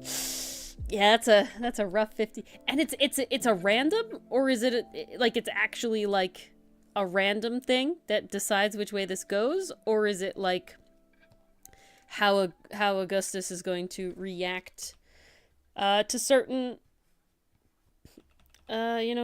obstacles and things that he will encounter throughout the rest of the campaign. PCM, I'm terrified. We're all terrified. We're terrified for Neffy, though. You know, there's a difference. No, I think I'm also terrified of the doctor, to be honest. Okay. I'm mostly just terrified for Neffy. I don't need Neffy to end. No, that's the saddest thing I've heard all day. I guess you're succeeding, PCM. Okay. No, I'm not ready. Poor Neffy. Does she? No. Okay. Yeah, I went full hand, and here we are, full hand. Full ham, full hand. Full ham. It goes hand in ham. Ah. There's a corgi on the internet, and his name is Hammy, and he's portrayed to be a very lovable idiot, and it's very funny. Because they give him like a voice and everything, and it's just like, oh my god. Oh, the best. They call them hams. Aw. And talk Okay, about... corgis are some of the cutest dogs. The only Like, thing I don't understand hands down. is I love corgis. They're adorable. They're great. Stop talking about their dump trucks, though. Like, I understand that they're loaves, but I don't know. There's something that just weirds me out about the idea that you, like, that the people are so fixated on corgi butts, specifically. Like, can't they just be cute overall? You know, I don't know. It is because the butts are very fluffy. But still, I don't know. They're fluffy and they're cute. Do they need to be a talking point all the damn time? No. But I understand why they are, especially with the internet being the way they are. And it's a wild place. Oh! Ah! Let me just give it this piercing that I gave it. Okay. Yeah, why does it have the piercings? It's because the gloves had these finger loops, and that's where my brain went. There it is. This is our one badass that. It's pretty nutso. It's pretty creepy. I'm not a cheater. Mars screamed at me and I did it. It was stream lag. No, I was actually on another page. I was So it's Mars' fault. I've been writing tonight, guys. I apologize. It's okay. That is But always hey, impressive that might you be do getting that, another though. Vashwood soon. Oh god. Wait, have you been making a full, like a new one, or have you been fixing the one? No, I've been fixing healing hand. Okay, I was like, no, another one already. I haven't done the cover for that. No. Although I do Hipster have bat? ideas. Yeah, I there's do a have hipster bat. ideas for a new one for sure. Oh snap. Well, it's like I was gonna do healing hands, a cover, and then you were like, I'm done. Like I've gotten the other one ready. Ample kiss, and I was like, I didn't even think about this one. This crap. Ah. See, that's the problem is I have multiple projects going at a time. Or you like slave? What means I like slavery? Wait, when did that happen? If anything, I'm the slave here. Jeez. Nephew was drowned. Okay, this got real fast. Not 0 to 100 drowned, real fast. drowned. Oh, still bad. Still really bad. That's still awful, but she wasn't drowned. I was like, how did we get here? When did she fall into the river? No. PCM, you're lying. No. PCM, you're lying. No. Stop. Get me off the ride. No, fake news. I don't believe it. What is a monster with a cloak of billing? It's just pretty. It's just meant to make you look epic when there's no wind around. What monster? What's the base? We're gonna start with this. Okay, we've done a snake. We've done a quadruped. We've done a bat. We've done an insect. Do we want to go aquatic this time? Well, aquatic, you can always go like a manta ray. You know, they got the billowy vibes, but I feel like it that's would a lend cop itself out to the cloak, but that would be really there is obvious. a cloak of the manta ray. You know what I'm saying? So Ooh, yeah. Kind of meh. What about go, like, kelp? I was gonna say maybe anglerfish, but I'm not sure if that would lend itself I don't know to if I would do anglerfish. Angelfish, we're getting there. Sea slug has the like riffly thingies, you know. Oh, That's okay. another thing. I'm thinking just like straight up like a seaweed monster, but no. How do we get cloak of billing? It's wind without wind, right? So how do we do this?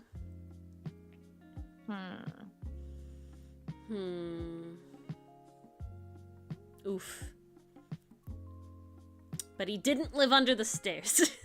Crap. So Neffy is separated from the party now. Oh no. Yeah, no, ran away. Terrible. Very separated. Ooh, how is this going? Oof. Oh no. Alright, I see how we're tying into Jackalope already though. Okay, what's a good monster? That's the base here? This one's a toughie. You gave so far. This is the stumpiest one, Jamie. So far, this is the stumpiest one. It's got the thing. It's got the foot. Maybe there's a prehistoric creature we could base it on. Go like any of like the pterodactyl sort of things, like the pterosaurs. But I'm also thinking kind of bird, and the reason I'm thinking kind of bird is because you have all the birds with the really long frilly tails and stuff. You know, obviously peacock's a big one, but other birds like swifts and stuff that have like longer tails and that sort of thing.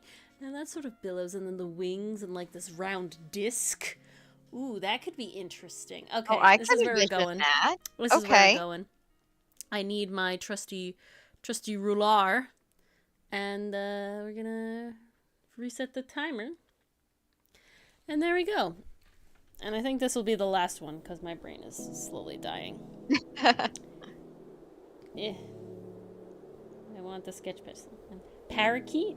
Yeah, sort of that sort of vibe. But I'm thinking about making the whole bird like a disc.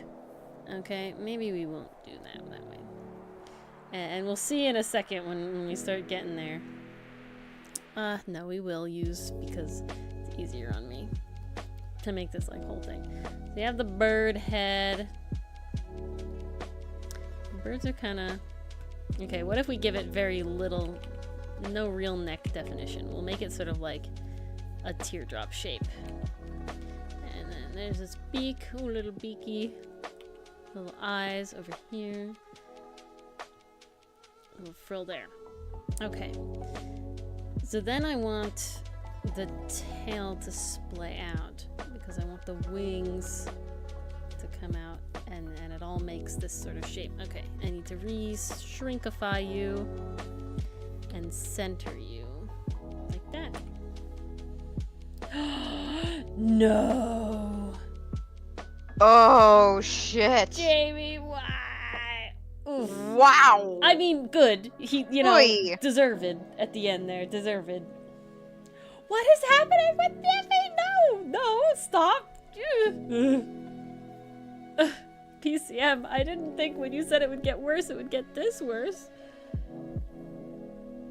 Oh my god. Not okay. Okay, she got away so far. Yeah, Oscar, chaos.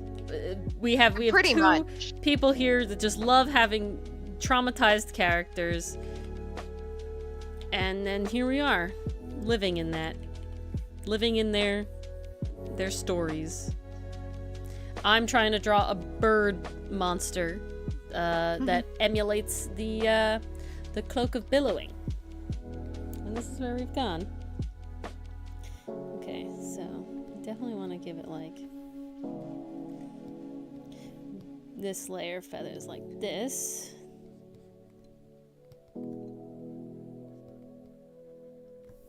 Okay, beautiful. And then this one kind of comes out. This is on top, right? Yeah, so this is on top. Like this. Oh, damn! Oh, okay. Okay, relief. Some relief there. Another donut to add to the collection. Okay, that's not what I want. Cleaving Oscar, basically slicing him in half. Yes. Is what I'm envisioning. Separating. Yeah. It's breaking apart is to cleave. How is this man still standing? He has been cleaved. I don't like that. Gasp indeed. This man is not a man. I'm calling it now. Zombo? He's made a pact with some dark forces and will not fucking die. Be surprised. I'm still standing. Yeah. Oh my god, okay. I don't know why. And then ever did, looking like a true survivor, torturing a little kid. Oh my god. What is that from? Technically, when I think of it, I know it from the movie Sing, but I know it's not from yes. Sing. No, but that's exactly what I'm looking for.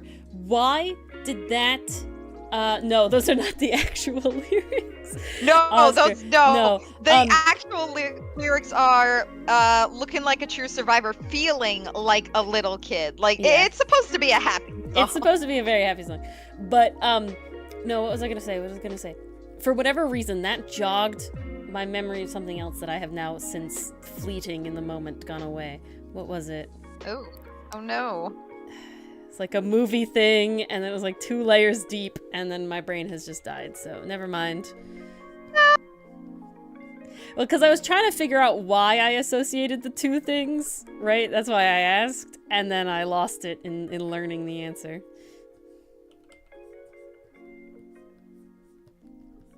A bone devil?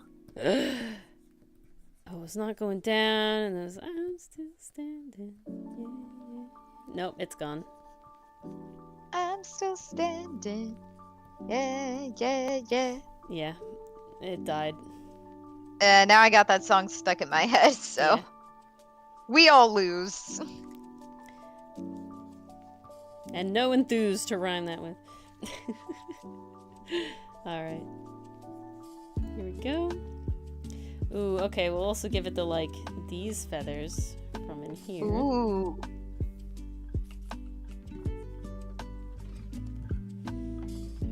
And then the eyebrow feathers are always a good touch.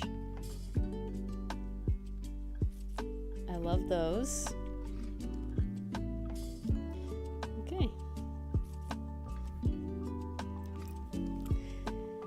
How well does this bird fly? Who knows? Not really caring right now. Magic. No. That's the vibe, though, right? It's with magic, because the cloak of billowing billows. The cloak of billowing. Without wind, so this bird flies without logic. Done. Look at that. We got there without even realizing we did. Oh, you helped Mom with the groceries? Bought lots of good stuff? Dr. Pepper? Have you had Dr. Pepper before? The way that phrasing is. Doesn't make you're gonna make popsicles out of Dr. Pepper? That'll be interesting. I've never done that. I'm not a big soda fan. So I'm not like a Coke, Pepsi, or Dr. Pepper person. When I drink soda, I drink like ginger ale and Fanta. I love Fanta. Goodness, I love Fanta. I also like Jarritos. And Rem. You know what I'm talking about. The Japanese soda. Ramune? Thank you. Yep, that one. There you go. Oh my Jesus. Sorry guys, Ori has a loop. There's a scratch on the disc. We just gotta fix that for a moment. Jump the needle forward. Yeah. No! Never found it? Oh, this is so pain, Jamie. This is hurting me. God, what is I love? Okay, this is such a dichotomy, because what is my character's backstory in this campaign? They weren't Literally good at nothing. making fabric. No. They you know, they're in a town of spiders, so their whole thing is making fabric. That's what makes the most like money for the town, right? That's their biggest export. You know, people like come for that. This whole thing. Like Corey's not good at it, so like Corey was resigned to be a mushroom farmer, and was good enough at it to do it, right? And it was just sort of lot in life. Kind of wanted, you know, it was pretty just chill, and then found Follow just sort of appeared on the farm. I had that encounter, and then Follow's like, I want to leave. Like, let's go do something fun. And like Corey's like, I'm chill. We're good. We don't gotta do anything fun. And then Follow's like, fine. And then zombies came and attacked the town. And Follow's like, hey, we could do this. And they fought together. And like Corey was like, that was kind of fun. Okay, we can go like do other stuff, I guess. Follow, I accept. And then now we're on a journey. And that's why like Corey is very like, live first, care about morals later.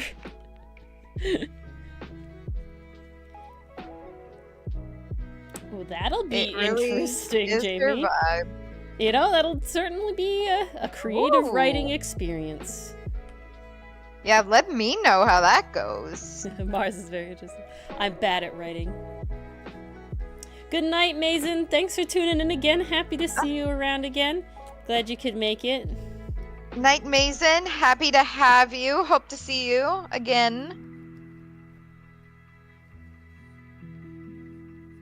Okay, we got these feathers.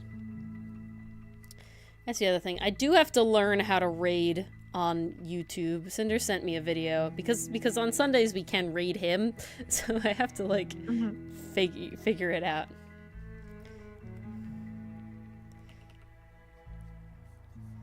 Okay, we're certainly going here. Right, PCM? Right? Right? 5 minutes of stream in German. There's 9. No. Get. What we might get is Dylan. It's shaping up. Okay, so you know how for Ace Attorney we made that bet where it was like, I'm pretty sure that Jake Marshall attacked Meekins, and Dylan was like, I'm pretty sure Meekins attacked Marshall, and that sort of thing. It might end up being like a nobody wins situation right now, going through how Man, it's for going. real? Yeah, you know how it's going so far. We haven't come to the crux yet, but it's feeling like it might be a nobody wins situation. So it's kind of. We'll see. Oof. That is. Unfortunate. I was hoping someone would win that. We'll see. Oh yeah, where did it go? I am pretty sure it was Jake Marshall who struck first. Like Meekins was sneaking up. So at the moment, and I think from what we know about Meekins right now in the videos that I have edited thus far, it looks like Meekins came up to him, asked for the ID, Marshall pulled the knife, and then Meekins leapt at him, is what Meekins said to happen. And then thus Jake Marshall like defended himself against Meekins like attacking him, but he pulled the knife first, so like I don't know. We'll have to wait and see. The trial is coming up with where we expose Jake Marshall for being Goodman, so we'll have to figure that out. I'm very curious to see that. Ooh. Yeah, ooh, Jamie, ooh. Any theories? Ooh, I don't know. My brain is dead, PCM. I'm just here for the ride, if I'm being honest. That's 90% of my existence, is just here for the ride. I would love to hear your theory, though.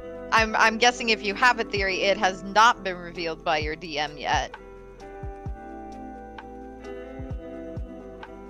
Yeah, we're hitting Midnight Brain a little earlier today. It just seems what sort of my day has been. Early Midnight Brain, so. Midnight Brain Day. Yeah. It's that bad allergy sinus thing. Yeah. It's funny how it just, like, completely wipes you out. It's more like, when I have, like, the congested sinuses, I get the brain fog. And then my, like, life just sort of, like, slows down to this, like, processing of, like, Windows 98 computer. And so it's like, yes, talking is a lot of work. Like, the brain doesn't want to brain anymore. It really doesn't. Oh, interesting. Ooh, interesting, PCM.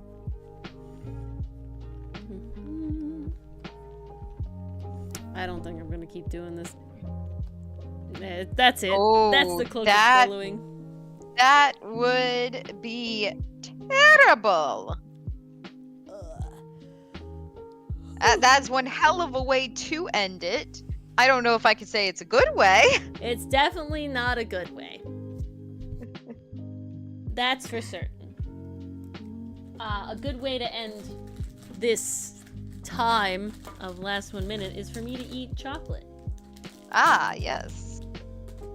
So as you all love torturing your characters, I need something in my stomach because I'm hungry. It's weird. stream just makes you stay up so late that you're hungry again. Because I had big dinner. Oh, every time. Like, I always have good dinners and stuff, but stream just always makes me hungry again. I'd love to hear the ideas behind Jamie. it. I can't. I already Oscar. finished my chocolate for the night. It's very crunchy though, so I Sad. have to keep muting myself.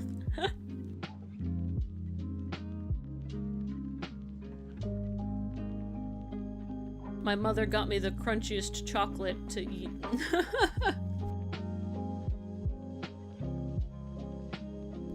But such is life.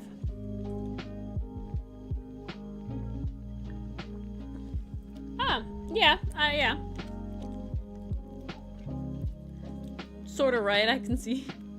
Chosen to fight to the death for chocolate? Or he's an illustrator, not a fighter. Actually, no, you took karate. Mm-hmm. Oscar, I would run. I've seen her moves. You should run. Can you tell me I want to tell you a secret. So I like to use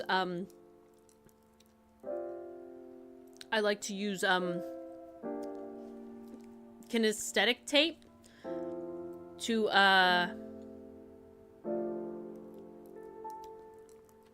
help my thumb. Sometimes like my thumb drawing gets very tired and achy, and I obviously can't stop drawing. But the kinesthetic tape helps. And you can get it in like tan flesh tone to try and like hide it. But I'm like, hell no, I'm gonna get it in pink because it makes me feel like an anime character with like the wraps around their hands. I feel epic. That's my secret.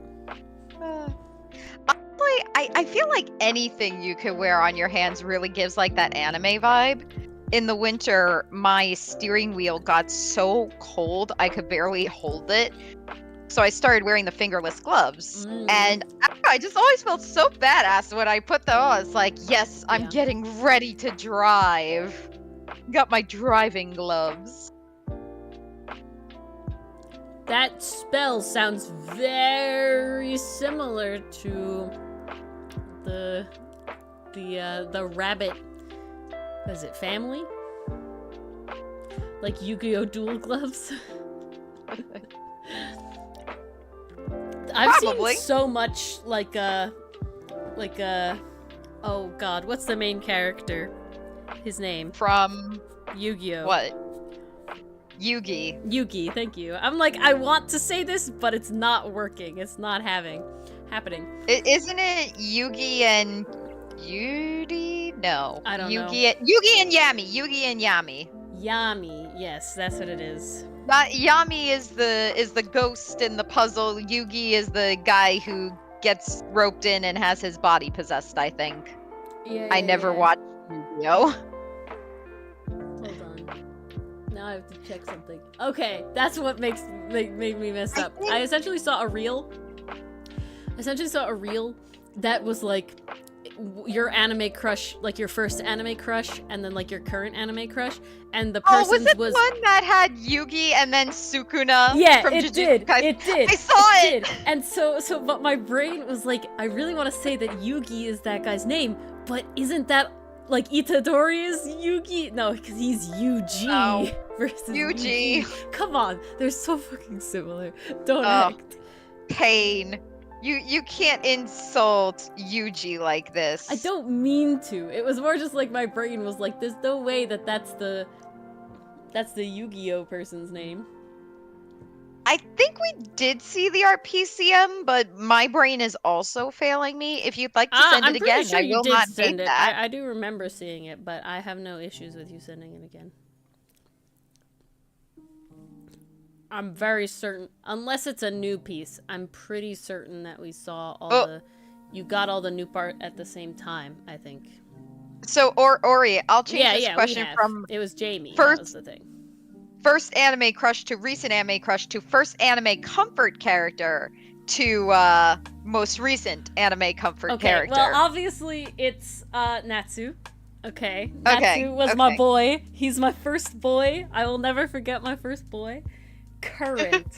Current is tough. Current is tough. There's a lot of good ones. I'm trying to think of one that I've latched onto in the recent years. It's tough. Reagan. It's Reagan. I love Reagan. Reagan's a good one. Reagan Arataka, yeah. He's like definitely like my most current one. He's just he's so good. So well done. Corrin, the Dragon Knight guy? Oh, from Fire Emblem I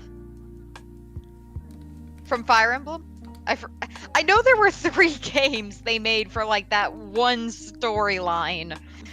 Conquest, I think. No, not Conquest. I have no idea. Are you asking if I'm saying Corrin? I'm saying Reagan Arataka from Mob Psycho. I remember when Corrin was added to Super Smash. Oh yeah, people were either really happy or really furious. It was really broken originally. No in between. Incredibly broken originally. I remember being very happy when Robin got added because he was my favorite. Never broken though, so it worked out. Well, Jamie, if you go to open exhibit and you scroll up a little bit above, just above where you posted your table mates' little sketches of all of your characters, which I still love. They're still beautiful. Augustus is so cute. I love being art mom. It is a rabbit spell. Ah, there you go. Look at that. Ah ha ha ha. I knew it. Because a lagaform is a rabbit with a G. You got it spot on. Yeah, art mom. I'm the mama. It's great. Now, maybe I'll be a papa eventually, because I have the dream to attempt rigging. But I also have to figure out how to cut up a piece of art first. So I'm gonna use... That does not sound easy. Mars and I have been working on something in the background that'll probably be my first foray into the sort of very vague, basic, general vibes of rigging, I guess, in an odd way. Yes, exactly. We're certainly Flexing trying. creator skills. All right, let me find where this goes. Original games. Oh my god. There it is. And this one. And this was items into monsters. And yeah, we'll keep it that way. Perfect, beautiful. Save that. Mars flex. Flex. What do I need to telling flex? you to flex. Oh, I'm flexing. Am I flexing? I think I'm flexing. Oh, dang, Jamie. Wow. That'll be a ride. Because of the way... Oh. Ooh. Okay. Wow, Jamie. This feels very much, okay. Holy. Damn. It's one of those like the kill me. It's like, no, I will give you, like, you don't deserve death sort of vibes, right? Like, that's... You don't deserve to like, die you by don't my deserve hand. to die. It's like, ooh. Jeez. That's the vibe I'm getting here. Hello. Now that's intense. Very intense. What is happening? Oh my god, I don't know whose hair is whose. No. They're fixing it, it's okay. I'm getting there. But beautiful. I have to do something with a Poland discount. It's not gonna be green in the end, Oscar.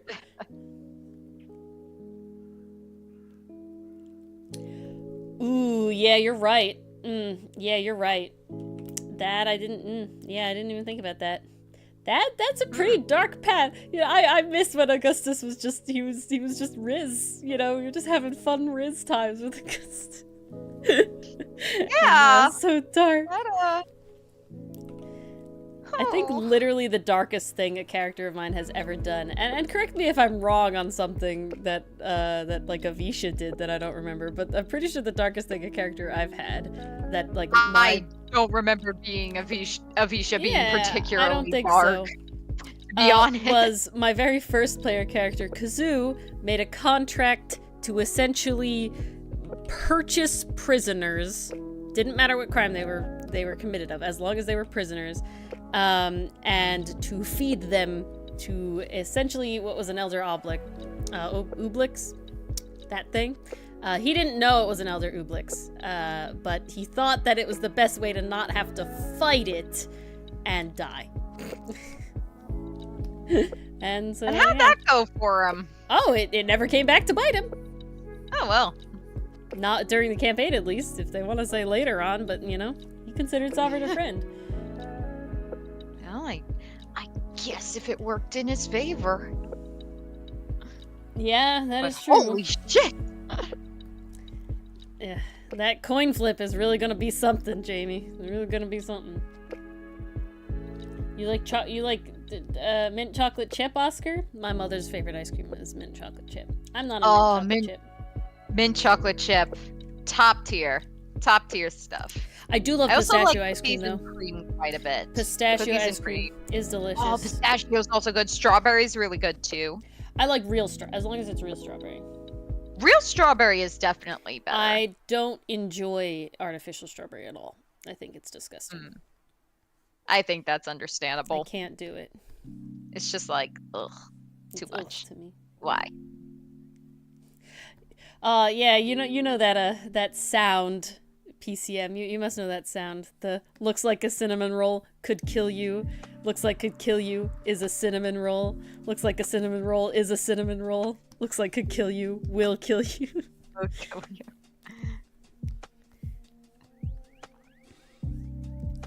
I should do that sound with our boys. I definitely have thoughts about that, for sure. Thoughts about the sound with our boys? Oh, definitely. I've thought about which boy would fit which, I feel like I get to a point where I'm like, I'm not sure which one fits. Right? Like, whose looks like a cinnamon roll could kill you? That probably Sinnet. I feel like that, like, it fits in it, even though he never would, though. You know what I'm saying? Like, he would not kill, but trust me, some of the looks he serves later on, and some of the headbutting he does with Hoaxin, he does serve some looks.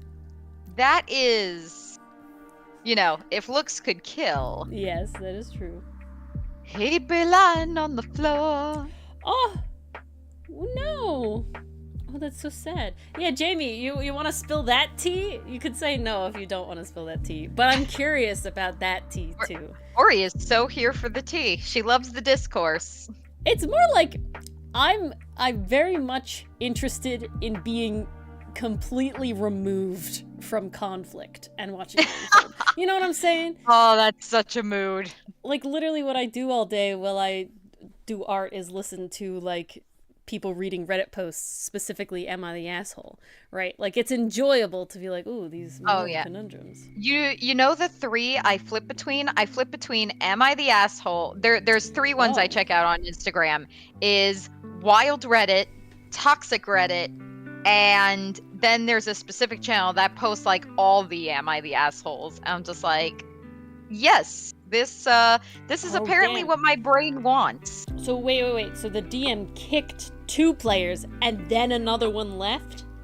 Wow, that's a lot. Oh, wow. And 2 of them artists. Dang. Well, I'm so sorry that had to happen. That really sucks. Yeah. I never actually read Reddits. I just listen to other people read Reddit stories because my eyes are busy. See, I'm reading the Reddits. That's my break. Dang, you don't know why they were kicked. Interesting. Oh. So I guess it's not something... I mean, if you have no theories, then it doesn't sound like something they did necessarily in-game. It sounds like something they did out of game. Sometimes that Scandalous happens. indeed. Scandalous indeed. That Oh, can okay. happen. It's unfortunate. Let us hear. Oh, it was something that happened at a game. Dang. Hmm. Oh, I have an interesting question for all of you art related after we get this hella tea. Ooh. Mm-hmm. You know what I'm gonna do in the meantime, Ori? Go get water. Yes. I shall Go. be right back. Quench your thirst. I must.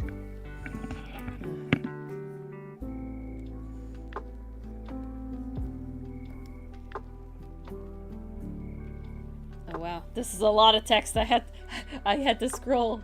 Dr. Pepper, no Oscar. Mm-hmm.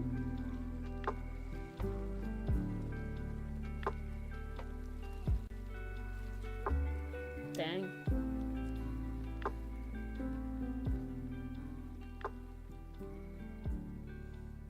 Interesting. Wow. The mucho text. Yeah. Yes, Oscar.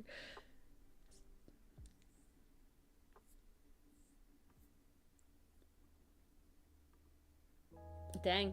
Very cordial, it seems, though. Like, the DM is being very, very, on the up and up about it.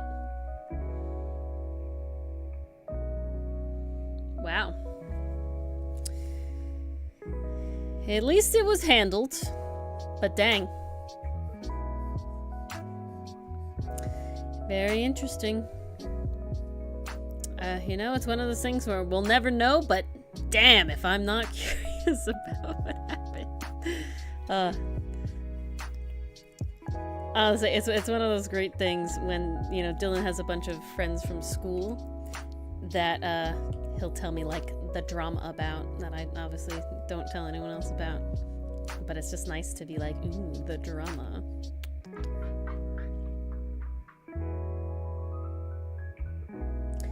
Wow.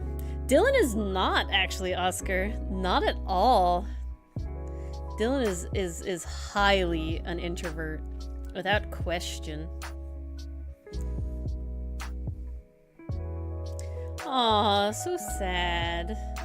That sucks. I'm so sorry. It must have been something really bad, though. Your DM seems pretty chill, so... It must have been something really crazy, really nuts. Because, yeah, it seems, you know, the way that was phrased and the way you're talking about it, it seems like it's all out of game, you know? So I'm so curious. If they, like, knew each other, you know? I don't know. Do you know if they knew each other at a game? You're playing a game in Spanish, Jamie? Oscar? Wow. Brain died there. Whew, God. I was just in time for that brain death, too. Oh, this is the wrong Holy crow. color. That wasn't a death, that was a massacre. Damn, yeah. Brain literally just went and died. Jeez. You know, it happens. Oh, wow. Sometimes you have to accept that. It's a dichotomy there, huh? I like how I say dichotomy a lot when dichotomy is not here. The word comes up. Does. You have no control over it. Why did I think in my brain that I was going to say something when Mars came back, and now I forgot what it was? Oh, art question. That's what it was. Yes. Art I thought you were question. going to ask that while I was gone. Oh, no, I want your answer as well, Mars. Oh, I see. Because honestly, you are by far the most affected out of everybody here. But I'm so curious. Oh, yes. So, everyone, I make these, as you can see, working on right now, these legendary character D&D cards. Right there. They're specifically made for the player characters. This one is Dylan's brother's old character. You know, Mars has a couple, I have ones, etc., etc. They're very pretty. They're with the foil. I've shown them before. I'll show one again. Because they it's are reference. Stunning, okay? You guys. La. Like, no joke. I have to find it. Trading cards. I've shown them before, but, you know, it's good to have reference right now in front of us for the whole thing. So they look like this. Okay. This sort of vibe, right? And this is how I have colored them. Okay. Now, it all comes down to the coloring. This is sort of what I'm doing, right? This is how I did all of the ones that were done, because they were all done in a group, you know, roughly at the same time. So they all sort of look in this sort of style. Ooh, and then we have a Mars question, Jamie. We'll get Mars to answer your question in a second. So, you know, they all sort of had that sort of same style. Now, I have, since this period of time, slightly made an art style for myself that is different than this, that I am incredibly happy with. I don't dislike this one. And it's all with the coloring. The rest of the style is pretty much the same, but it's all with the coloring. I still very much enjoy this style, but I am obsessed with how this most recent one turned out with the links. I love it so much. I think it's very gorgeous. And it has a couple different, like, color shading styles, right? The biggest difference being it's a little more textured. It's got these lines in the hair and stuff like that, and on the fabrics and those sort of things. A little more textured. Oh, thank you, PCM. You can definitely see the change. My question is, do I purposefully continue the art style that I did use in the old cards, in these cards I've already made, the coloring style? Or do I upgrade the new ones that I'm making now with this new way of coloring that I have developed? Right? Do I purposefully make them a set? Or do I purposefully let them change with me as I grow? That is the question. I want everybody's answers. What do you think? Especially for the people who have them. So my opinion, I think having your art like grow with you, I think that's good. And if anyone should be receiving the first like quote unquote art change card, it should be Dylan. I'll at you, Jamie. It's in the exhibit. Like, really, the only caveat to this is how much time it would take you. But if you're willing to do that, then PCM got it. I see no reason not to. It honestly will take me the same amount of time, the coloring wise, because yeah, because it's still like a lot of shading. Like, it still took me a long time with the shading on everything, on both of them, because they are like a very in-depth sort of way. But it is just sort of some slight differences here. I use a different blending style, so it's a lot more texture, you know, in this one. It is like, you know, when you see, this is not a fully smooth blend, but when you look at, like, not that, hello Milano, not you. But when you look at this, it's a much, like, smoother blend, right? Yeah. There's none of the lines in the like hair. That style. You like which one? I think the new one's really good. The Link one. Like, yeah. And I think so Dylan see how really the hair liked it too. has like he did. Okay. Yeah. So I will do it. He's gonna like it. I think he'll want it. I am definitely not gonna redraw them. Jesus Christ. I'm still very happy with how these turned out. But it is definitely like there is a distinct difference in how I color things to like full render, what I consider full render. I know, right, Jamie? Doesn't she? All right, but we have a writing question from Mars from Jamie, and that is, okay, what do we got? How do you emulate the writing that a small child would have when writing in their personal journal/diary? Okay. So, Jamie, the thing with children is that they see the world so differently from adults. They still got the same basic concepts, and they're still seeing everything that we're seeing, but it's being viewed through a different lens. Now, that's not to say make everything like as innocent as possible, because that's not what needs to be captured. What needs to be captured is the simplicity. So like for example, I can actually think of something that happened in our campaign. We were in a situation where my character her cooking skills were kind of being challenged. So because she's a kid, she got very defensive Incredibly because defensive. her dad taught her how to do that. And by insulting her craft, she's insulting her dad. How dare this person do that? And she rose to the challenge. That was the first time Miss Molly really got like truly confrontational. But it's a very simplistic mindset. She has this great love for her father and this great love for this activity and bond that they shared. So when that was threatened, she was like, okay, I dare you to eat what I cook. If I make something amazing, you have to let us cross, no problem. So that's like a very childish mindset, but you can still follow the logic behind it, and you can see like it's still coming from an emotional place. I think that's one of the biggest things when capturing kid characters. There's usually like it's almost like interpretation in a way, you know? I think the biggest thing is the idea of like you can convey complex thought simply, right? Exactly. And the other thing I would say is that depending on how old or how young, the filter level is low. Yes. Right?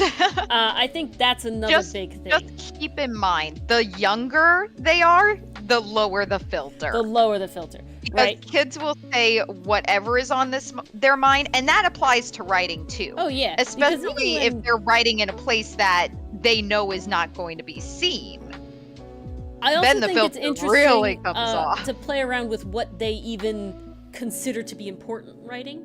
Right? When I look back at old like journal entries and diary entries through my very sporadic journaling throughout my life, you definitely see sort of a difference between like I had to, my friend Angela has allergies, so she couldn't go outside today. I had to sit with her in the office, and she's my friend, but I really wish I could have gone outside. I'm sad. That's like my journal, right? Now that's a complex thought of like, I understand that it is better to be with my friend and that like it's not her fault or whatever like that, but it's just like, I do wish I could have gone outside, like I had to be in the principal's office, sitting around.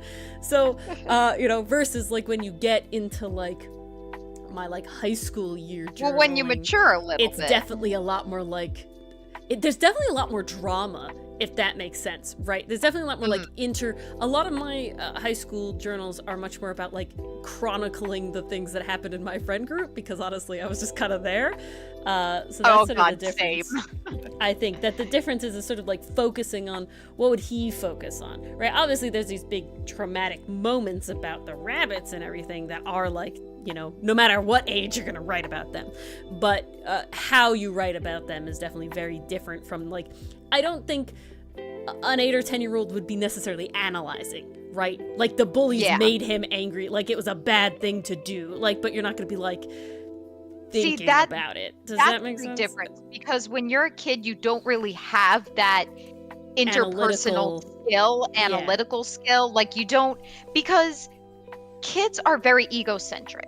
So they're focused on their own feelings, not the feelings of others. So they're not going to consider like, selfish. Oh, why'd they do definitely this? Relatively this? Self-centered. Like, it's just going to be, how did I feel? How did I react? You don't start becoming like a just focus on outward person until like pretty solidly in the teens, if my understanding is correct. Like that's when you start really being like, the world doesn't revolve around me.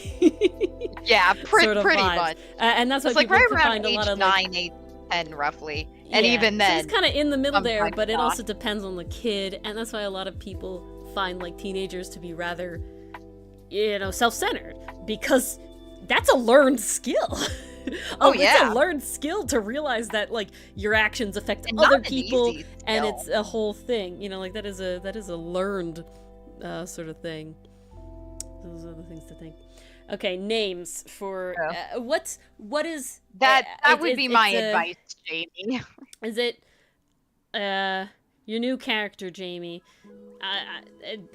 PCM's giving out guy names. I didn't notice if you said a gender or a vibe in any sort of way. Is this person charismatic? You know, like Augustus was. You know, what sort of vibes are we going with your character? Yeah. Yeah. This is important. Exactly, Jamie. Yeah, I think that. So Jamie said instead of him analyzing what's happening to him, it's more like Mama says he's dead. She says she said I should give up on like bringing him back and everything like that. Exactly. And then like that made me feel mad. Like I'm angry that it won't come back. Made me mad. Right? And I'm angry that why won't it come back? I don't understand. You know, you should like I was told when my toys broke, you can fix them. Why can't this be fixed? You know, like that sort of thing. Okay, so that has very much collector from Owl House vibe. Yeah, but that's what he is, right? Like that's the whole idea. Essentially, yeah. You know, especially if this is for Jamie, for you, like Augustus's first time brushed with death. I guess his first experience with things dying. That's like a whole nother thing, right? Like, like. Knowing, that's a hard thing death. to explain to a kid. I know that, but he rizzed out. Dang. Yeah, so that's another big thing, Jamie, to sort of do that. I also think, so I had a dead rabbit experience in my life that is very memorable to me, and so that was like a crowning moment. It wasn't my first brush with death, but essentially what happened is I had a dog, and she managed to somehow kill a rabbit. I don't know how. She was a tweeny dachshund, so not exactly sure what happened, but she somehow dragged it up a ramp, through a doggy door, and up 2 stairs. So pretty impressive. Oh, God. It was about half the size of her. So like I don't know what happened, but essentially I came home. I was home in the basement, and I came upstairs and I saw the dog licking something, and I saw fuzzy feet, and my mom had just gotten home from like the grocery store or Target or something, so I was like, oh, she got her a new toy, right? Because that was the first thing that came to my mind. Again, I'm like 8 or 10 or something like that. Like, why I'm would in that you age assume range. it's a little rabbit? Why would I assume anything else? And then I sort of like walk around and look to see, honestly, not mauled at all. It was like a pretty preserved rabbit, but it was obviously a dead animal, like a real animal, and the dog was licking like part of the skin was like exposed. It thankfully wasn't very bloody. I very much like reacted highly, you know, you could say overreacted to, like, it's not the reaction I would have now. I literally screamed, Cassie the dog killed a rabbit, and I ran to the front of the house where I dropped dramatically to the floor on my knees on a rug and was sobbing. Oh my sobbing. Like uncontrollably sobbing. Like dramatically dropped to my knees. Right? There was no thoughts there. There was cute bunny. Yeah. I understood what death was at that point, right? So I knew that was the end, and sort of like, betrayal by my dog. It's in my house, and my dog killed something cute and fluffy. Exactly. Yeah, and sort of this betrayal by my dog, right? It was like the second that I like noticed that I had that realization, instant total meltdown. Right, so that's it really was like it's very little reaction. Very little thought happens in those sort of cases, right? And that's the other thing about kids, like they're very reactionary. I mean, you can sit down and explain stuff to them, but in that single moment where something happens, their first reaction is to react. So it's Jamie, it's like how you said when you were describing the backstory that Augustus was like kicked him in the balls, right? Like that was immediate. There was no thought there. That was no thought. Was, you know, that was anger and gone, right? And happened. That sort of thing. There's very little, oh God, what should I do? What should I do this? What should I do that? No processing, just reaction. Oh, it definitely depends on the culture, Oscar. If we ate rabbit and my dog was a hunting dog as well, you know, even in America, I probably wouldn't have had that reaction, right? And this sort of thing. The problem is we grow up on cute bunny movies and cute bunny books. Yeah, like Thumper, so and my mother loves rabbits. Thought that rabbits are cute my and mother adorable. Loves the rabbits. So she's constantly like, oh, look at the rabbit, Ori, like in the backyard, like, oh, look at them, like, look how cute, you know, look very nice. Look how nice nature is. Kid, But yeah, it was exactly the second. It was first uncontrollable sobbing, and there was definitely like a betrayed by my dog sort of like in there, underneath, right? Of like, how could she have done this? Like this sort of idea. And it's very interesting because it's one of those things where there's another reaction of, I definitely watched like nature documentaries and stuff. Like I definitely understood the concept of like lions killing animals and stuff like that. That was always on a screen and removed there's from your life. There's definitely a difference between that sort of layer of stuff. Right? One is an animal in a situation you're never going to encounter. The other is, here's your pet this that is my killed beloved pet that I love so much that was like also killed this rabbits that I wish could be my pet. Oh, there's also a layer very of mixed feelings. There's definitely a layer, because I'm sort of, this is coming back to me. I had recently I had a guinea pig, and guinea pigs are very closely related to rabbits. They're both lagophones, right? So, and it's like a fun thing to know, like, oh, they're not rats, they're rabbits. Like, so funny, so nice, so cute. So we always knew that my dog wanted the guinea pig, right? Like the dog wanted the guinea pig. And so we definitely would like never let them be together, never let them around each other. But there was definitely this little bit of like, that's what my dog would do to my other pet, like there's jokes about it's a squeaky toy, but like it's a squeaky toy, so it was like Now, Jamie, here's the difference. We were able to analyze that exactly, as adults. We were able to look back at that and say, okay, this is what Ori was feeling at the moment. I was just upset. This is just sobbing. like the cascade of emotions. But here we're able to talk about it and verbalize it. When it happened when Ori was younger, it happened in action. It was just right? sobs. So it was first literally it was just sobs. She sobbed first. Then she kept the guinea pig away from her dog a bit more because now this is in the back of her mind. She never verbalized that, but it was through her actions. Exactly. There's definitely like a wariness. You can still convey complexity, but it definitely comes through more in like the subtext. Yeah, actions. What does he do afterwards, right? Like exactly. What is he gonna do afterwards? And you can write that in the notes, right? You can write like I don't want, so I would say in my journal I would probably like, I don't want Cassie near near Valerie, the guinea pig, right? Like I wouldn't like that could be something, or like those sort of things. Yeah.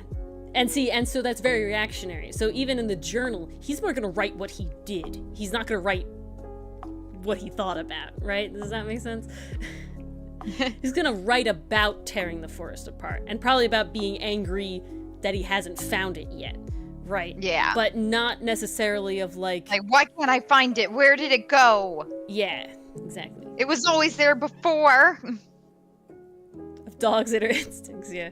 Well, we joke that we think the rabbit was probably killed by a heart attack and not the dog, because that dog had stumpy legs. That dog, no way that dog caught anything. So Cassie's in the clear. She's not a criminal. I mean, she dragged it in the house, there's that layer to it. She wanted to bring it back for her owners. All right. Like one of those presents your cat brings you. Gonna think of I have never had a any cat that brought me any presents, though. Thank God. See, the one cat that I distinctly remember did bring in a little baby bird into the house. Not dead. It was very much alive, and we released it, and he seemed to do fine and leave. That is impressive. Well, because the cat was very much the cat that was like, I brought it in here, now what? Like, I know that I was supposed to do this part, but brought the it next here, part, now kill and eat I don't human. know, It was definitely interesting.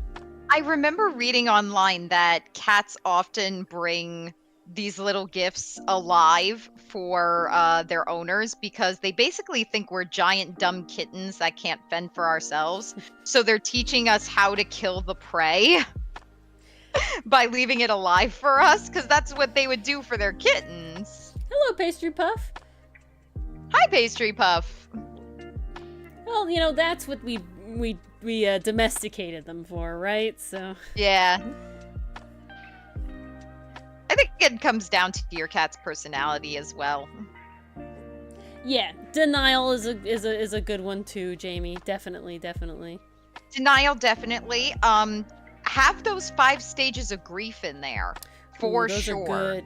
Those are good. Denial, then go denial, anger, to bargaining, depression, and then finally acceptance. But maybe he doesn't get acceptance because it's traumatizing to him still. You know, who knows?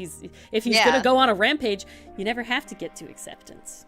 And the 5 stages certainly don't happen quickly, and it varies from person to person. But there's definitely the denial. There's definitely the anger in there. You know, I could see you fitting bargaining in there as well. I could see like a little child, like if their pet died and they didn't understand why, being like, why did they leave? Like, was I mean to it? Did it not like me? Like, that would be the bargaining. Like, I promise I'll treat it better if it comes back. Yeah. No, obviously, yeah, he definitely doesn't get accepted. The amount of tiny lizards. Again, at least they're keeping the house clean. If they're not doing it outside, you know? I'm strongly against outdoor cats. Oh, me too. We live next to a busy road. And I was walking back from Ori's one day, and I saw a black cat. We have a bunch of them. As I was walking. This poor thing was so skinny. I couldn't really tell if he was a stray or not, but he did have a collar, so I was like, okay, maybe he does belong to someone. There's not much I can do, unfortunately. But yeah, I'm like, oh my god, why would you let your cat out literally inches away from a busy ass road? Like, oh my god, you're practically asking for your cat to be horribly injured. My family actually had a dog before I was born. My mom had rescued it off of a highway near where she used to live. Luckily, the dog was okay. Like, she did make it out and she did live a very long life. But she did unfortunately get hit by a car and had to have like facial reconstruction. Oh my gosh. It was a busy road and she was a little dog. Yeah, if you want your cats to experience outside, they can be leash trained. It is possible. Leash training. If you have a screen room, keep them in there. My cat currently loves that. Screen room's a good one. But yeah, don't let your cats outside, please. Yeah, they can. Lots of people nowadays walk their cats. It's being a big thing. My cat Scurry love to go out on the leash. Look at that. Simba not so much, and Misty absolutely hates the leash. But she is more than happy to go out in the screen room, which is like, you know what? That works out. I don't have to hold the leash constantly. She has a couple square feet to roam around. Mini backyard. It works out. Yeah, mini backyard. Yeah, I know there's some person on the internet that has a screen room with the cats, and it specifically has like a bunch of fun cat-friendly plants and stuff, and it's like specifically like a cat room. Oh. We tried the cat-friendly plants with my first 2 cats, and they could not control themselves. They ate way too much of it and made themselves sick. So we were like, okay, no more cat grass for you. You guys have shown you can't handle it. Ooh, that'll be an interesting interaction, Jamie. Ooh. PCM. Sobbing. I love it. Yeah, that is you, PCM, isn't it? It really is. Oh my goodness. This is Grenade. Hello. Hey, Grenade. Hi. How are you? How's the film stuff going? Yes. Oh man, it's been a while, hasn't it? I feel like it has. A couple weeks, maybe. Yeah, a couple weeks is an age on internet time. Gremade. Gremlin Maid? Is Grenade Gremlin Maid? Oh, I thought you were calling me out and I said Grenade wrong. Oh, no. Oscar said Grenade. Pretty sure I didn't, but maybe. You know, that old midnight brain and all. We're here, chilling. Coloring Yogi Bugbear. Yes, that is his name. Yes. Lots of holes. Come here. Let me fix you up. Just clean them up here and there. You just wrote it wrong. No, what was I gonna say? We have to give Jamie more character names. What's a good character? Yes. I like Tristan. Tristan's a good name. I also Tristan like is always a classic. Oh, why can't I remember how? It wasn't Garrett. It was something else. I do like Garrett. Garrett is good. Juan Jose. Jose Juan. Felipe. Is that a good one? I like Guillermo. No, my favorite Spanish name is Manolo. I love Manolo. Oh, Manolo is good. I you love only that like name. that because of Book of Life. Well, that's how I know about it, but it's a good name. Manolo is just a good name. You know, Joaquin's okay, but Manolo is just top tier in my opinion. Manolo just rolls off the tongue, you know? It's just a nice Manolo. Oh, Manolo. You know, it's just, and the way, yes, of course Maria says it great, so you know, you can't die, but you know, it's all good. What else? Oh, I had one and then I forgot about it. Nope, it's gone. My brain wants to say Corinth, but that's not what I'm thinking about. 10 hours to see the Fiat multi-something. The T is probably not pronounced, so the multipla, something like that. Got woke up by birds in your tent. Dang. Oh, that's not fun. Oh, wow. Birds outside the tent, maybe. Was it worth it, though, Grenade? Did you get some good pictures? Did you have a good time? Was it a cool car to see? See, I don't that's know what cars, matters. so I have no idea what it looks like. But, you know, Fiat, I know that's a top-tier car brand. Oh, that you're getting pics today. Oh, I see. Well, good luck with that, then. Hopefully you do get good pictures. Yeah, there's just birds in your tent. How did they get in your tent? Yeah, did they sneak in through a flap or something? What You happened? left the window open, you know? In the tent? Did some tents have windows? Depends on how luxury you're being. How bougie. Yes. Are you camping or are you glamping? Some parents name their children Brian, but not enough knowledge of how it's written. They name them Brian.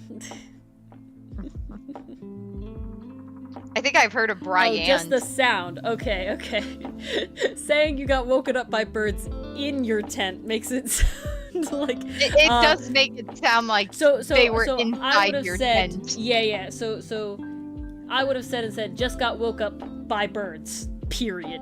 Like, that would have been the end of the sentence. So you just got woken up by the birds. By birds, right?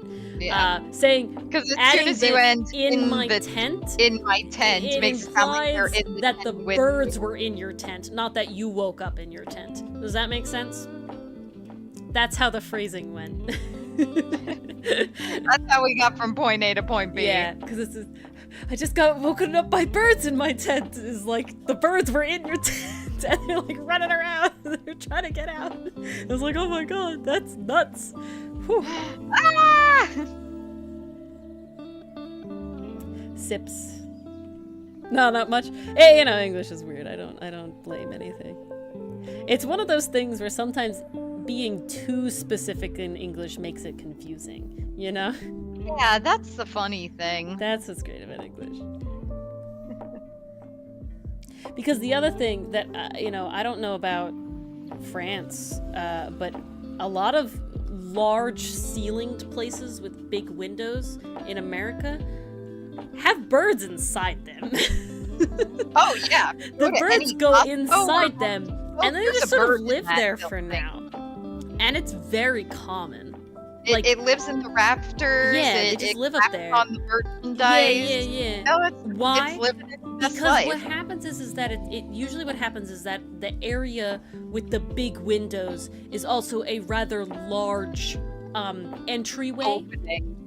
Right? And the birds mistake the windows as being open sky, and then they fly in and then get stuck because they don't understand how to leave. Right? Yeah. And then there's a significant amount of birds in these buildings. So a fair amount of airports have birds. Now they're talking Corporate warehouse. Yeah, airports have birds. We have this chain store called Costco. They usually have birds in there. They always have a bird They or have two. birds in there. Home Depot. Yeah, Home also. Depot gets birds in there. You know, these are places with very tall ceilings and sort of like an outdoor space. Yeah. It's usually what happens. Home Yeah. Depot's is like a gardening section that is entirely And then they outdoor. end up getting... Costco is a large, what's the word? It's a bulk. It's a store to buy things in bulk. Yes. Right? So when you want to get like... Supposedly for 100... cheaper. Yeah, supposedly for cheaper. But so it's like a big warehouse that you go and you shop like a regular store, but you get like cases of things. Like cases of things. Yeah. You enjoy Costco? I like You're Costco getting, for like, the jumbo carton of Yeah, what are things we buy at Costco? butter. My family buys batteries at Costco. You get those in Batteries. bulk. ink cartridges. Ink cartridges. My family gets those. Oh, what else? Tissues. You get Tissues. tissues toilet at Costco. paper, Toilet paper. towel. When we used to buy bottled water, we would get bottled water at Costco. Yeah, no, but exactly, Grenade. You would get pallets of ramen noodles. Literally. That was like the whole thing. That is where I went for my Ooh, college everyone's shop. excited. Bring food upstate with us. So like we would get all the snacks, all Yeah, the exactly. soup, everything. Oh, That you're was going. Have fun, PCM.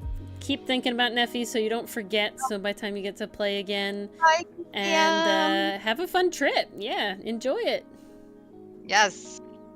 Enjoy Seriously. your time. Enjoy that grass, enjoy that trip. Enjoy the trees. Keep on nooping. Yes. Noop along, Keep noop along. moving on. We only go to Costco for very specific things, Oscar, because I agree.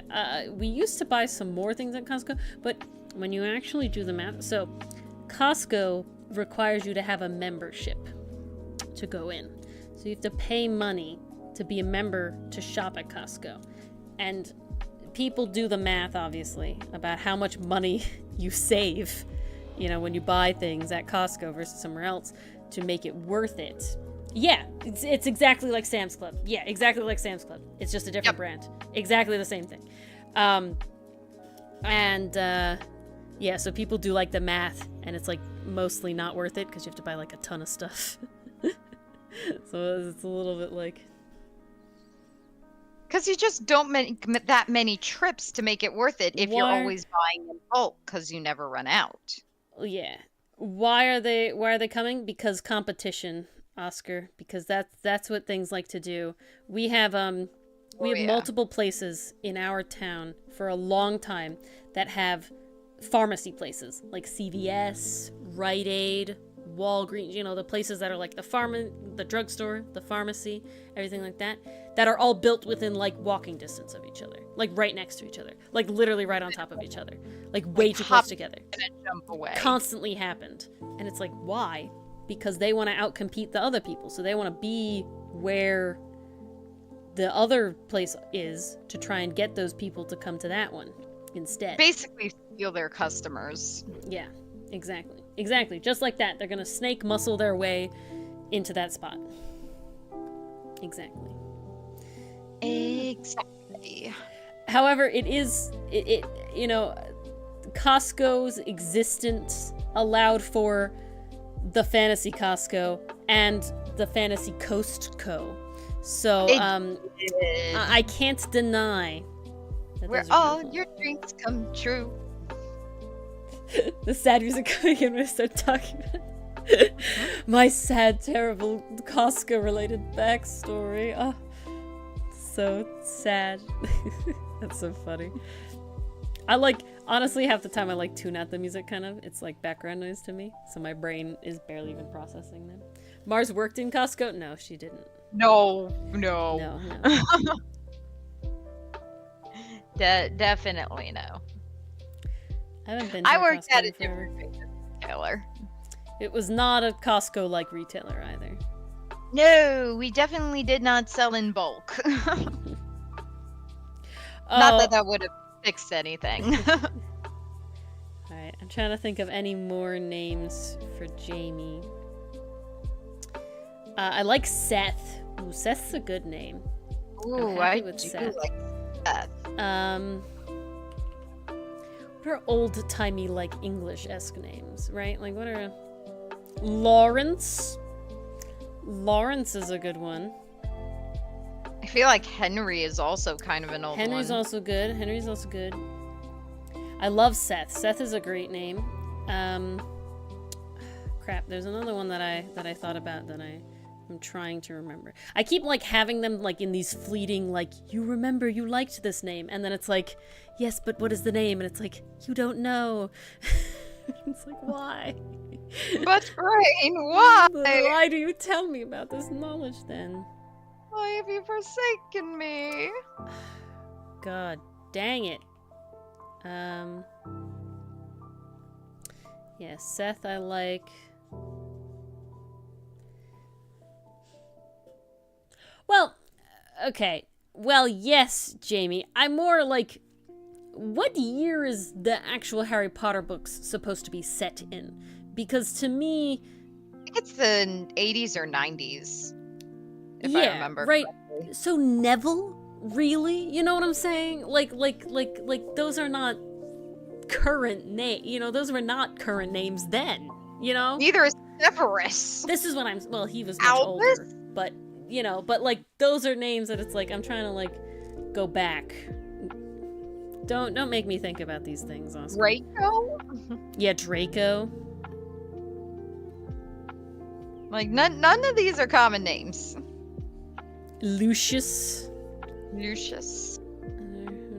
I like Seth. Seth is definitely a good one. I keep Varian. Varian. Ooh. Yes. I love Varian. Varian. That's a great name. Like, that's a top tier name. That's just a good name in general. This is a good name. With an A instead of that E. Yeah, serious. Why so serious? That is also very true, Pastry Puff. But the thing is that it depends. If you were Muggle-born, you'd have, like, more of a Muggle name, you know? Versus if you were... Dudley? Well, this is what I'm saying. That's why I'm saying, like, old-timey English names. You know, like, those are, like... The parents were just cruel. He's a dud.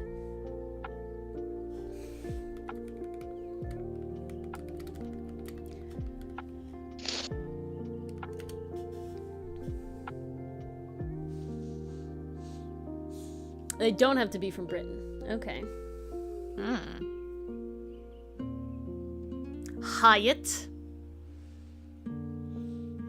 A lot of these have, I just looked up a generator. A lot of these are literal, freaking, like, Dune, Spruce, Moor. Fuck. Briar's good. Okay, Briar. Sage. I do like Seth a lot, though. I feel like Joseph, also a good one. Chase. Yeah, Hyatt, like that. Chase. I do like the name Chase. Chase is also a good one.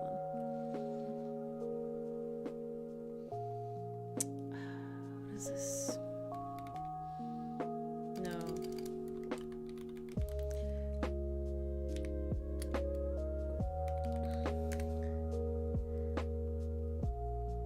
I'm trying to look up. Because if we go by my naming scheme...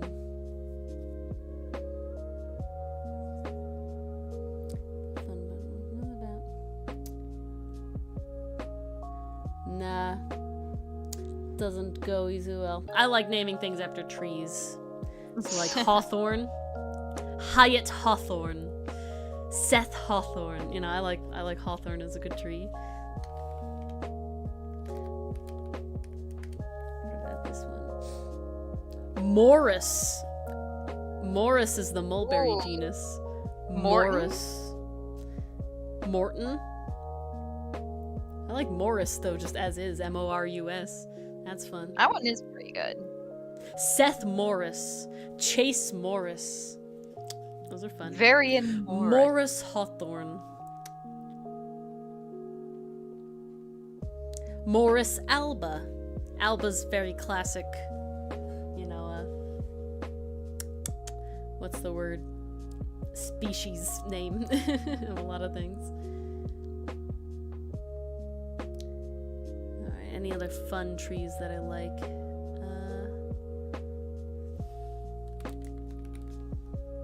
Can you type, please? That would be nice. Sycamore. Nice indeed. I want the English one, though. English. Acer is one of my favorite names. That's how you ended up with Asin. Oh, actually, no. Asen was a randomly generated name. I had a character named really? Acer Campestre, which is literally the field maple. Like, that is literally what it is. Atticus, Alnock, Hogarth. Just Ellen. Oh, from the Iron Giant. Seth is good. I like Seth. Wings of Fire. Yes, makes sense, Pastry Puff. I mean, I love naming things after trees. Almost every character I've had after a certain point is just named after trees. So yeah, we have Acer Campestre is literally just straight up a tree. Avicia germain is named after the black mangrove tree, genus and species. Lycoria radia is named after the spider lily, so not a tree, but a plant.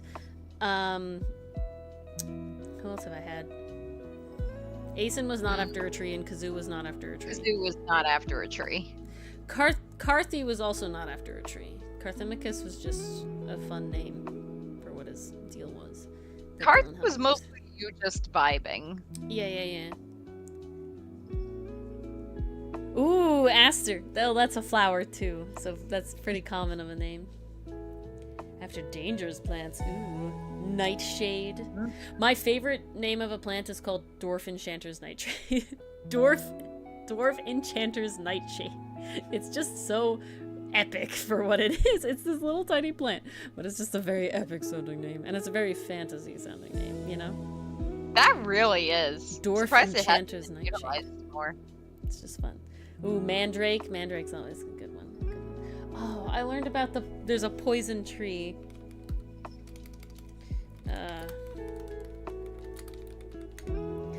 Every single person named after. I mean, good, Jamie. Good. I'm glad. The Machineal tree. It's the most dangerous tree on the planet. It's incredibly poisonous. Touching it can blister your skin and everything. So the Machineal tree. Don't mess with that tree. Nope, don't mess with that tree. But that, if there's not a poison wing like that, you gotta do it. Oh, Oscar, I don't know. But, I think we're gonna start wrapping up. Your favorite plant is, I love foxgloves as well. I love foxgloves. I also love snapdragons. Both top tier. Both fun plants. Both stellar plants.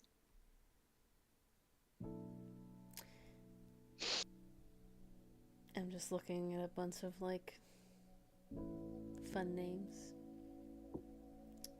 Oh. Don't eat it, Oscar. Don't eat it. Please don't. Please don't. Bad eat idea. It. Bad idea. Bad choices. Bad life choices. And a personality for your new character. Personalities. What do you have a house for them, or you didn't choose yet? Death apples? I don't know. So if a house, I'm a Hufflepuff, so I like the goofs. The goofies. I like the combination houses because I don't feel like any one house really captures a person. Last time you chose the house based on personality. Okay. I like my Slitherpuffs. Those are good. The Raven Doors. Those are fun. I mean, it's like, It's so funny. I think so vaguely about this stuff when I make characters. I just sort of go and vibe when it happens. So I'm not the person to ask. I think a lot of the character. This is so funny. The character designs, like creation concepts that I've thought the most about are ones I've never played. Does that make sense? There's two that I really like, and I will probably do eventually. But essentially what happened is that while they were being theory crafted, we changed systems. So it's just kind of like, we're jumping into a new system. I don't want to have to think too hard about like keeping character and everything. I want to just be a summoner. I just want to have a good time and vibe. So we have like Corey. And it was Dylan DMing again, so I didn't want to die. So I wanted to make sure that my character didn't want to die. Not gonna lie. Very valid. You know, so I definitely didn't want to make a self-sacrificing hero-esque character sort of thing, which was one of the designs I had. The two designs I had are, one is because originally they're going to be a peace cleric, where it's very much the like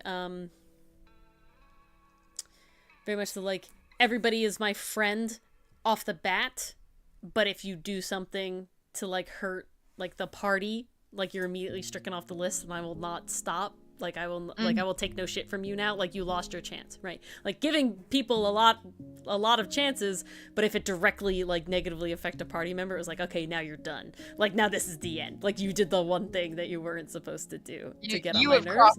Right, and so being epic that way, and then the other character was, it was supposed to be like a hero that was asleep for a long time, but instead of waking up and just being able to do all the things you needed to do, like he's rusty.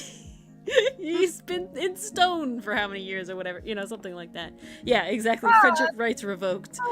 Unfriended on Facebook, you know, immediately. Done. That sort of thing. Jeez. But in a very much like, oh, he's evil and he's like summoning zombies to defeat the town, right? Like, you know, maybe he just needs to talk, right? You know, he just needs a friend. I'll bring him a cake, say he's a nice neighbor, you know, maybe we can be friends and something. But then like commands zombie to like bite other party member. All right, cake thrown on the ground. You're done. You're dead. Let's go. Let's throw down. Another person making character quickly is to... That does work too. And what's hilarious, another way that a lot of two of our table mates make characters is that when they DM, if they end up making an NPC that they really, really love or goes over very well, he then plays that as a character. So he's done this twice now. He's played a character called Carlisle Ravencastle, Dark Husband to the Midnight. That was an NPC that he had as a DM that he loved very much and was very well loved by everybody. And then he also played this, he played Calazar, which you saw on screen there. He was the white kobold. He was also an NPC that he made in a past game that was an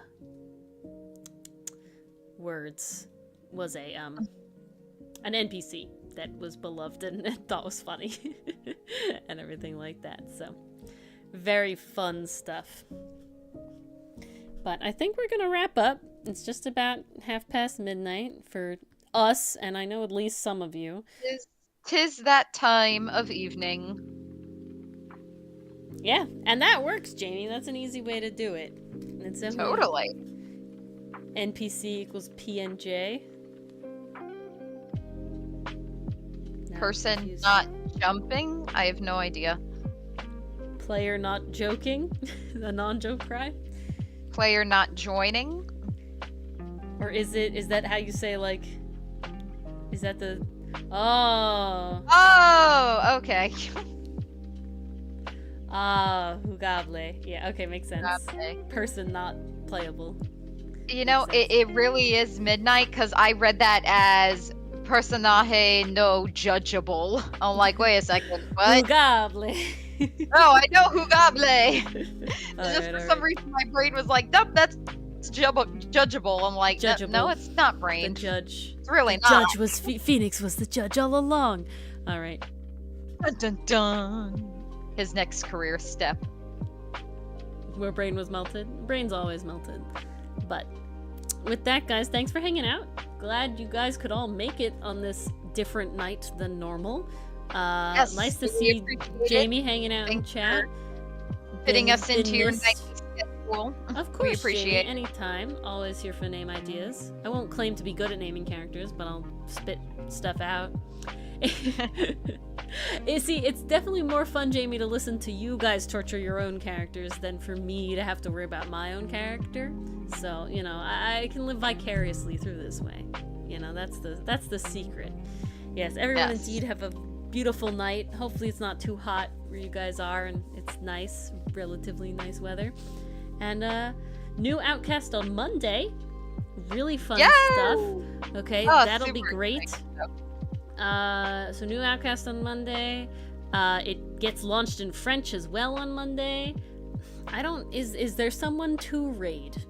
I will check if there is someone to raid. Is Hans doing a thing? Hans is not. Insomnia Night is, so we can raid Insomnia. Oh, okay, that works. So I'll start that raid. They're playing D&D, so they're chilling. But I understood though. I understood. So we know just what move you on. mean, Oscar. We Don't just worry. move on. Yeah, so new Outcast on Monday. Again, it launches in French on Monday as well. Tuesday, unfortunately, there is no Ace Attorney. Jamie might be happy for that. Jamie, I know, is getting a little sick of the Ace Attorney. But we will be playing a game called Tangled Tower, which is still a sort of mystery visual novel game, and we will have Cinder as our guest for that game as well on Tuesday. So hope to see you all there. Of course, be in the Discord as well. Have a great rest of your weekend, last day of your weekend, and we'll see you again then. Good night. Enjoy it. Have fun this weekend. See you on Tuesday, guys.